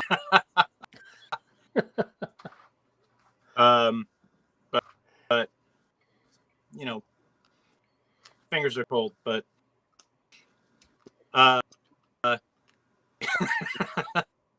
yeah, thank you so much for doing a solo for us. We should do a music video at some point if Han Solo playing a guitar solo. That would be kind of fun. We'll have to come up with a Chewie on the bass, and I don't know. Well, they managed to fit live music. Play. Did you see the Marvel Christmas special, the Guardians of the Galaxy Christmas special? No, it was on Disney Plus. So they had some so part of the story, not to spoil it for you, is that they went to Earth to kidnap Kevin Bacon, and they brought him to Nowhere, and they played live music on Nowhere.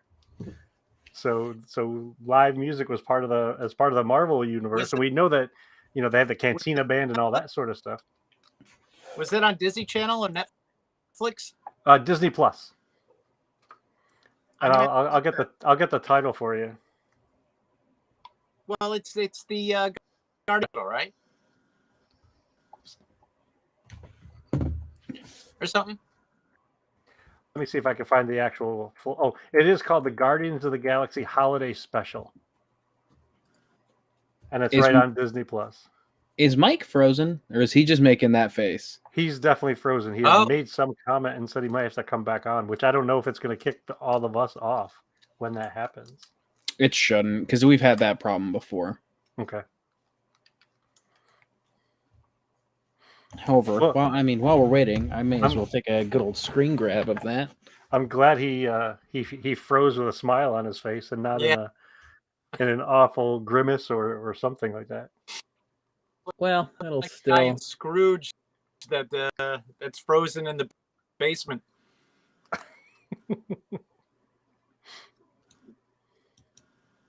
There we go.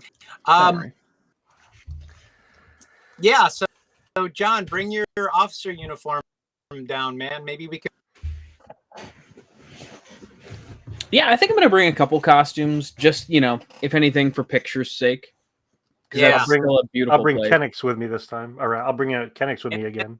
I might put in the shot, where you're in your Mando costume, just so we could, confuse people. And say, right? What? Mando's in this?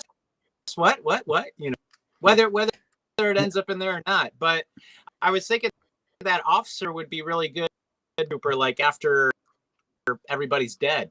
Mm-hmm. Yeah. Coming over the hill. Yeah, you should get a couple with your pet. Couple Jawas in there, kind of picking apart the armor. On Tatooine, where it's a planet, but to explain the weather changing so much from to cloudy sky to whatever we're going to get on the 25th, snow, rain day, we're not going to be able to shoot in the rain. I wanted to add that it's like one of those planets that in its rotation, it's only habitable. And then the other 6 months, it's, getting fried by the sun or whatever it does. But it's not inhabitable, or everyone has to live underground. So it's one of those places that there's not a whole lot going on. I think they're probably particular to Tatooine, don't you think? No, they've shown up on other planets. They were on Arvala 7. Yeah. Yeah. Jawa showed up on Arvala 7 in The Mandalorian. What's Arvala 7? That was the planet that Grogu was taken to. That's where. Do you remember the little guy who named Quill? He was voiced by Nick Nolte. So that's where Mando went to get. So in the first couple episodes of season 1. But didn't Mando meet Jawas and have to get the egg thing and all that kind of business? Wasn't that on Tatooine? No. Nope, that was on that same planet. With the Mudhorn. It's not Tatooine. I could have sworn that was Tatooine. No, he doesn't make it to Tatooine until episode 5. When he goes to Mos Pelgo. Is a sandcrawler. No, that happened. The sandcrawler happened on Arvala 7. Yeah. Hmm. Yeah, they even got action figures that call them off-world Jawas. Kidding. Yep. Well, you're talking to two super nerds here, so right. I mean, that's I don't usually get to have conversations with super nerds. And I am by no means a super nerd. I don't read the books or anything like this. Me stuff is canon, you know, with the 2 daughters. I'm like, I don't know. Doesn't matter. I didn't read them. So, you know, it just makes sense as far as things happen. You know, 13 is happy. You're going to end up with a couple of kids, you know. And our thing for Force Awakens came out and Kylo Ren.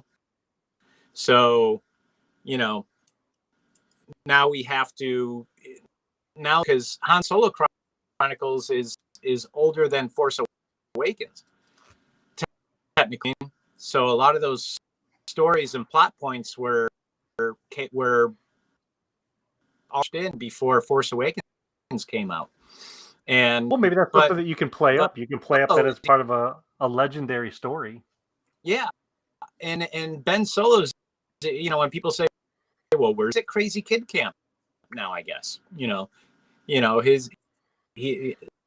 Han Solo's mentally disturbed kid is at Jedi camp, you know, getting, you know, because that's pretty much, you know, Kylo's thing. He's a little, you know. He's off with his uncle somewhere. Yeah, you know.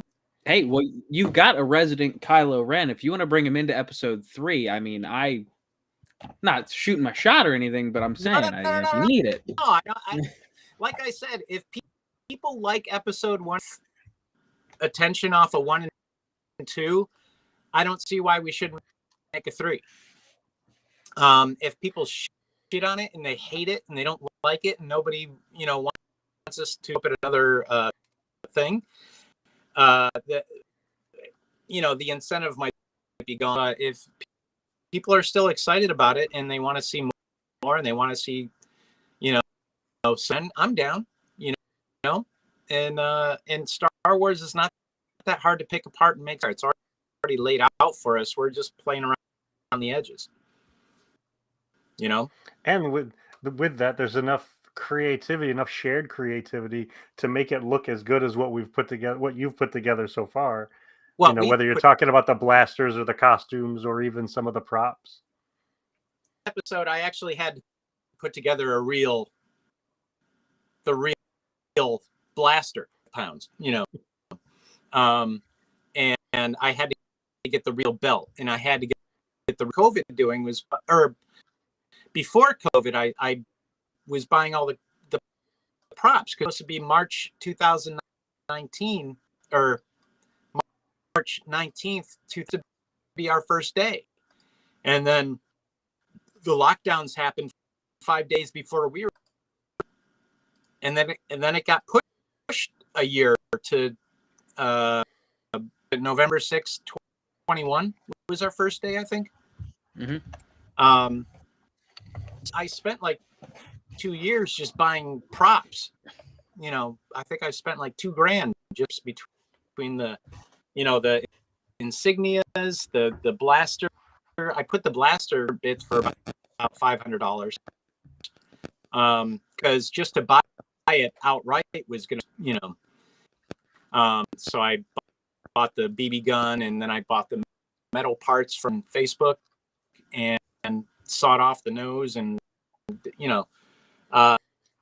really hard part to find, because I had purchased pairs of boots because they just weren't the right kind. They were too tall, too short, too big, all kinds of business. And then I bought the strips, the yellow strips, and for the jeans down the side. Well, the pants are cargo pants from Sam's Club material, not quite denim. Because you remember, older hands, more slacks and stuff than jeans. Hope that outfit was, for hanging out at the beach. It was a pair of jeans and a sweatshirt. So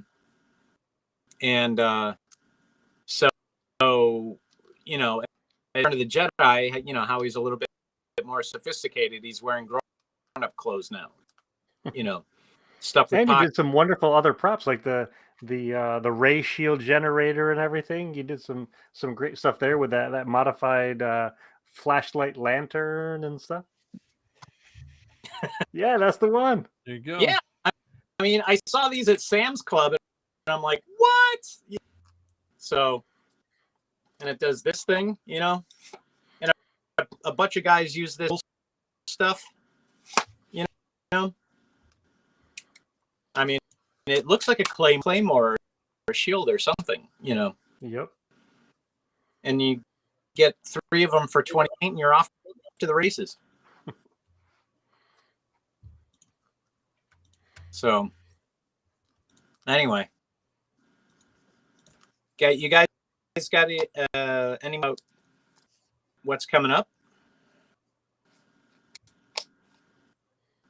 Say that again. Any more ideas or questions about what's coming up? I just can't wait to suit up. Yeah, I'm excited to get back at it. All right, cool. We got to go. The one thing we got to get. I want to get a lot of close-ups. The shots of guys shooting down the hill. We got all the guys in the trench. We got like one shot of everyone shooting down. I think we need a giant poster board with a list of every shot we need. Mm-hmm. Oh yeah, I'm making a list of the a board or whatever, and that tells us what we got to work our way through. So I'll be checking off the list, and more than a couple of cameras running around, so someone could be working on the green screen stuff.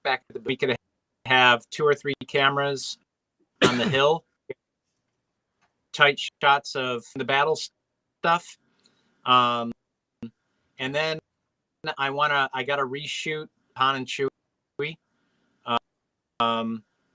and I need a close up for Han says, "Hey, we're doing great, right?"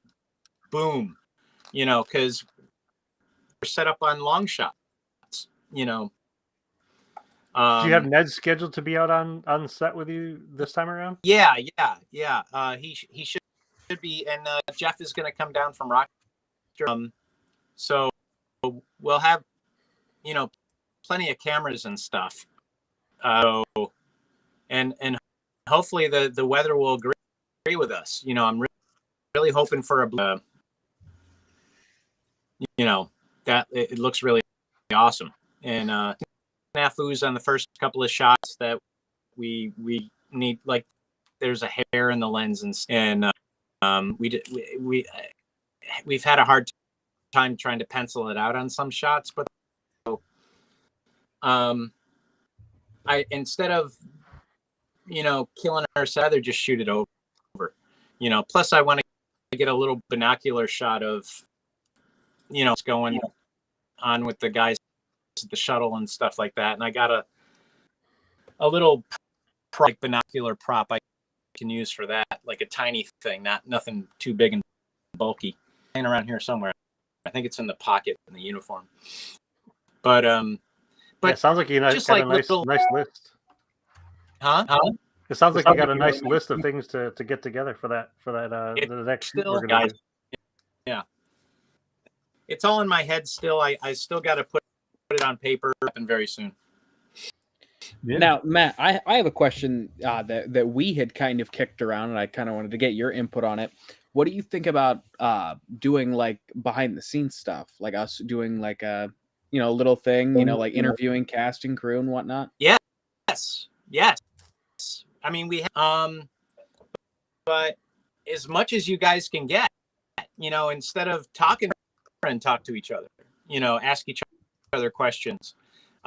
I mean, if we have an extra person, an extra pro camera, maybe we could set up interview people. A confessional. I'd like to vote Ken off.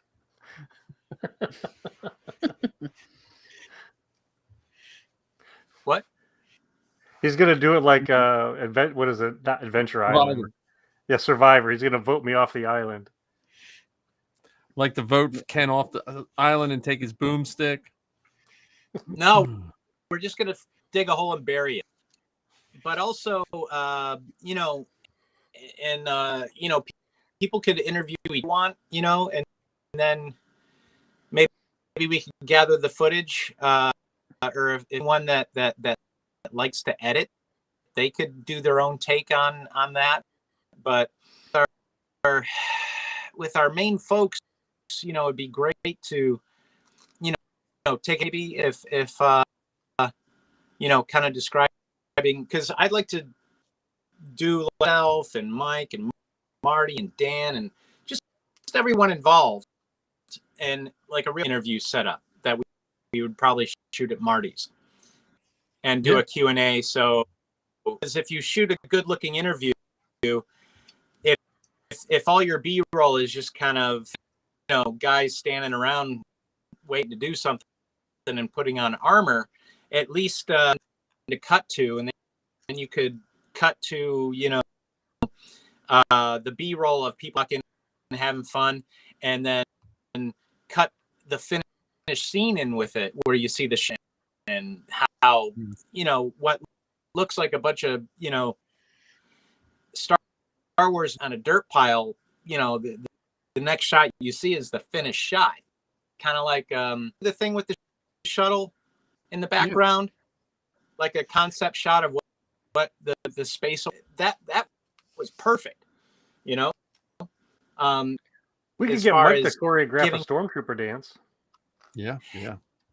I think that might be a little bit more work on my end, but and you're welcome to shoot it. It'd be like John Rodriguez playing your guitar in between scenes.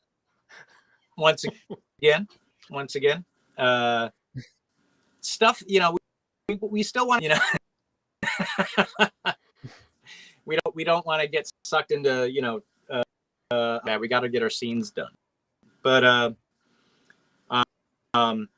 definitely GoPros or any professional cameras that you could interview each other with while or if there's nothing going on with your character or anything, and then once you lock down the date for the 25th, we could maybe do a push to see if there's anyone out there that can either come, even if they brought a spouse who could work an extra camera, so they wouldn't take away from the shooting, but they could do those interviews, I would like someone with some experience, because if you just hand it off to somebody, you garbage. Right. But I'm saying there's some guys' spouses who might be photographers, or we might have some friends who know what they're doing, and with a camera. I have a couple people in mind, but I'd have to be 100% sure of the date. Like, we have to make sure that date is in concrete before I ask them. In carbonite. In carbonite. Yeah, the date needs to be in carbonite. Date.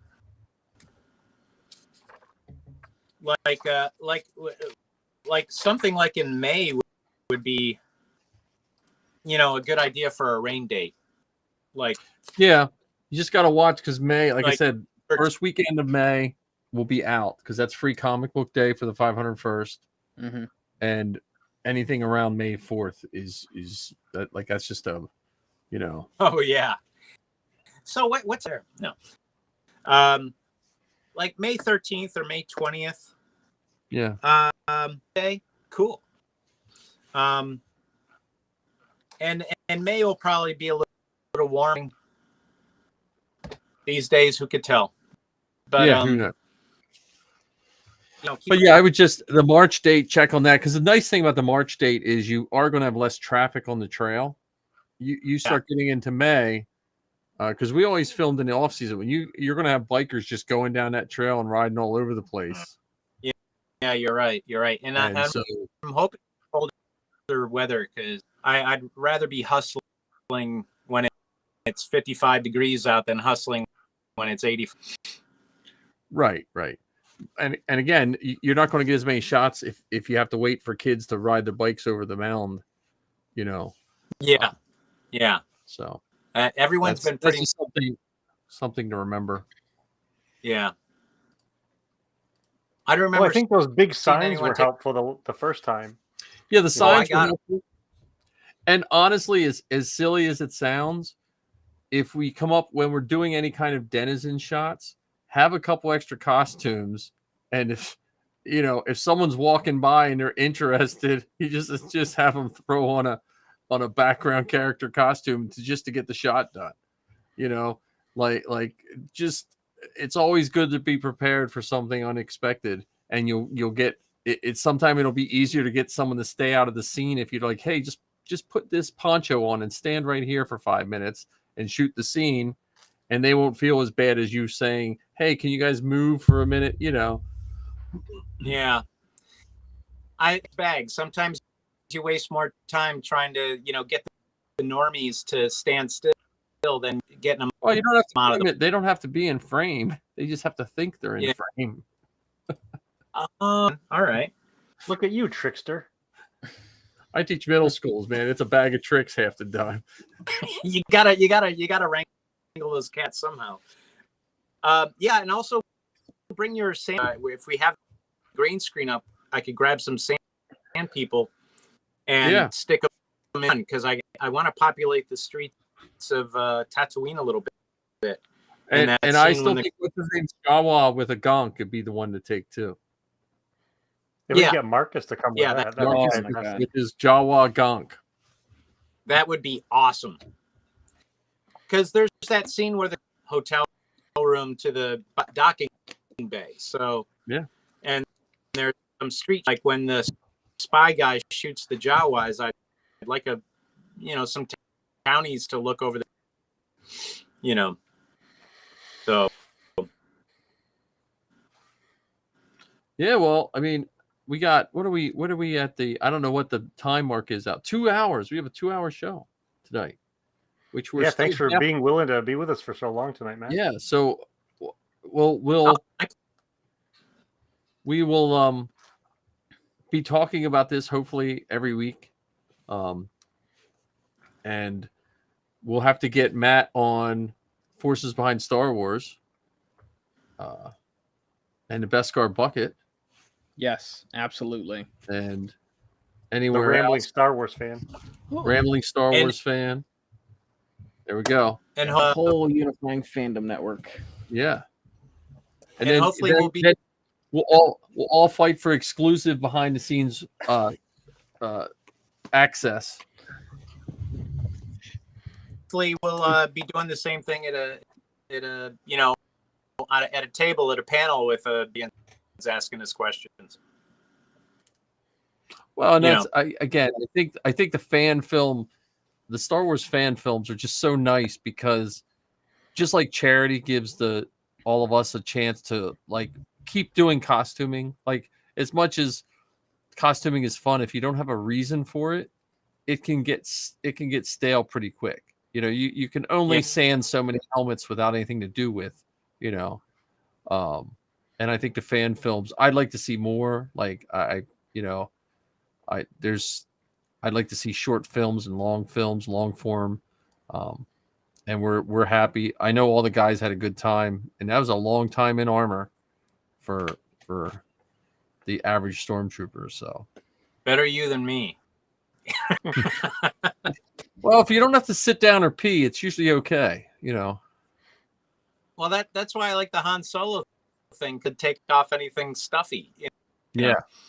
know? But and you know, it's not about the costuming for me. For me is making the story, getting the stuff out of it. You know, that's what, you know. Well, that's the nice part is we all get to take the thing we love and mix it together and help everyone out. You know. Yeah, the costuming and you know, being patient, you know, is fuel for my thing. Like the real deal on film and people that actually want to be there. You know, as opposed to like just like when's lunch, you know, how long do I be in this, you know, because they don't get it, you know, they could care less. Yeah, we managed. I don't know how the stars aligned, but we managed to get a really great group of people together for those days. Yeah. In an odd location, it's really not convenient for pretty much anybody. You know what I mean? Like it's out in the middle of nowhere, and it was fun. So, well, I mean that's every place, but I haven't had a chance to really drive out there and meet anybody yet. So, yeah, you just gotta do the legwork. Huh? That's another thing you might want to put on our Facebook page is ask anyone if they see a weird location that would work for a film. You know, like, I mean, Andor is proven that you don't have to necessarily have the most futuristic looking places to be Star Wars, you know. Well, no, you get old places, but you know, you get one of those guy switch thing and you stick that on the old timey brick or whatever, and you're good to go. Yep. And everything in Star Wars is what? It's old as dirt because it's dirt, you know, and you stick a panel on there with a couple of LEDs and you know because the people are living in huts and things like that, but all this modern stuff, so the building they're in could be 1,000 years old, but that's okay. He's, you know, spot, it's just an adobe, but you put some, I mean, Andor made goats canon. Goats. Andor made goats canon. Yeah. So they had shepherds in Andor. There were scenes that had goats in them with a TIE fighter flying overhead. Are they like weird goats or just goats? They just had four horns. They were good. You have to watch Andor, man. I have. Okay.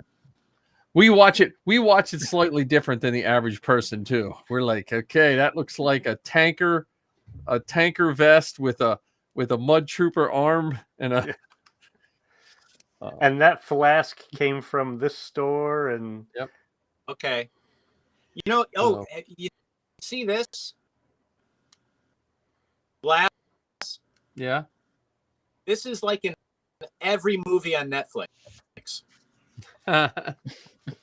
Somebody got this for me at a thrift shop in North Carolina, and I'm seeing the same glass in like all these movies, all these Netflix Ryan Reynolds things, you know, that funny. They're trying to put, you know, they're trying to make these movies and they just go to Netflix, and so movies, they play like movies, but there's just something missing where they wouldn't have done well, you know, like that thing where they had Kai with the mustache. I don't remember what it was called. I could picture a couple of scenes, but I couldn't imagine seeing it at the movies. You know, it's like a movie. It's like that, but just it felt TV worthy, and not, you know, I don't know if you pick up on that. No, I know what you're saying. I mean, I think that's why I appreciate Lucasfilm stuff, because like I lucked out and we got to see the Book of Boba Fett in a movie theater, and it didn't look like a TV show. Like we rented a theater and watched it on the big screen, and it didn't feel any less movie like than a movie. And I feel like Lucasfilm stuff overall has that cinematic quality to it. Yeah. Even down to the animated shows. Yep. You know, when Clone Wars first came out in 08, they put several episodes together and put them out in the theaters as a full-length feature film. Yeah. I can confirm the Siege of Mandalore looks fantastic on the big screen. Nice. Yeah, just so you know, John works in a theater now, so he takes advantage. Oh. Worked. Oh. Sorry. Yeah, I'm getting laid off at the end of the month, so you still work. Yeah, I'm present tense. Yeah, I lost that perk, but you know, either way. Well, yeah, I have Siege of Mandalore Sabine printing right now, so well, I say we wrap this up, and we everyone check out the Han Solo Chronicles anywhere, social media hashtag. We'll be putting it out everywhere we can. And John, where can they find your lovely podcast and all your goodies?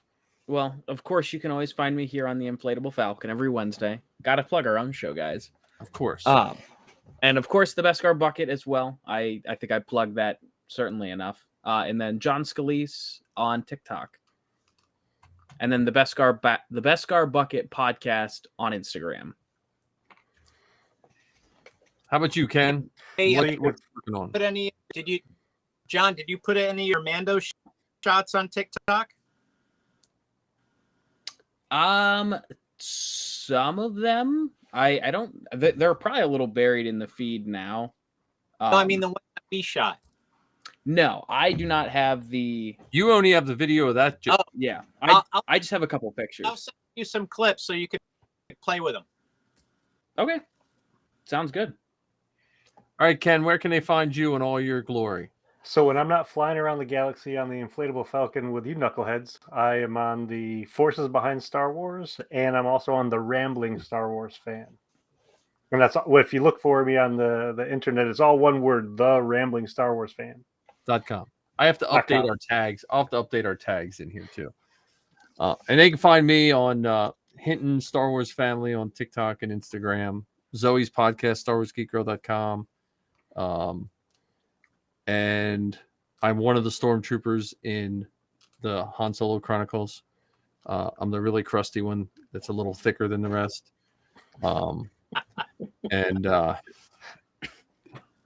At least you don't look like take your kid to work. Yeah. I've taken your boots. Your boots matched your suit.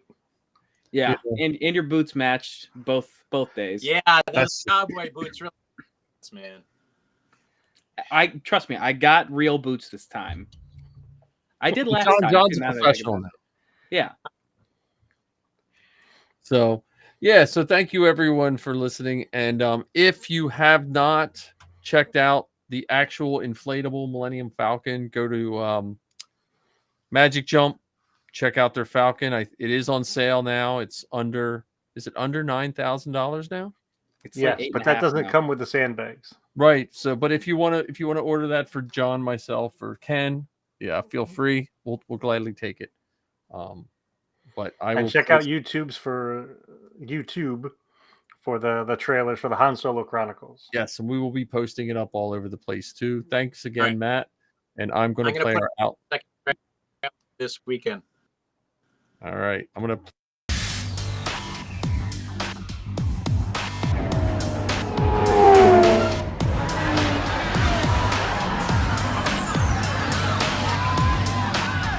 Well, you look the part, but let's see some of your moves.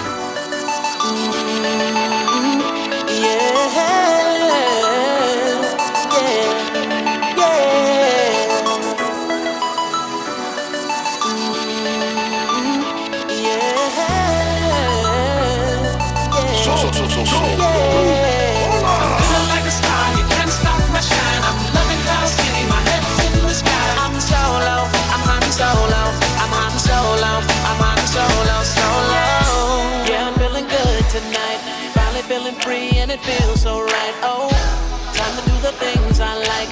Gonna see a princess, everything's alright. Oh, no job but an answer to. Ain't a fixture in the palace zoo. No, and since the carbon nights off me, I'm living life now that I'm free. Yeah. told me get myself together. Now I got myself together. Now I made it through the weather. Better days are gonna get better. I'm so happy.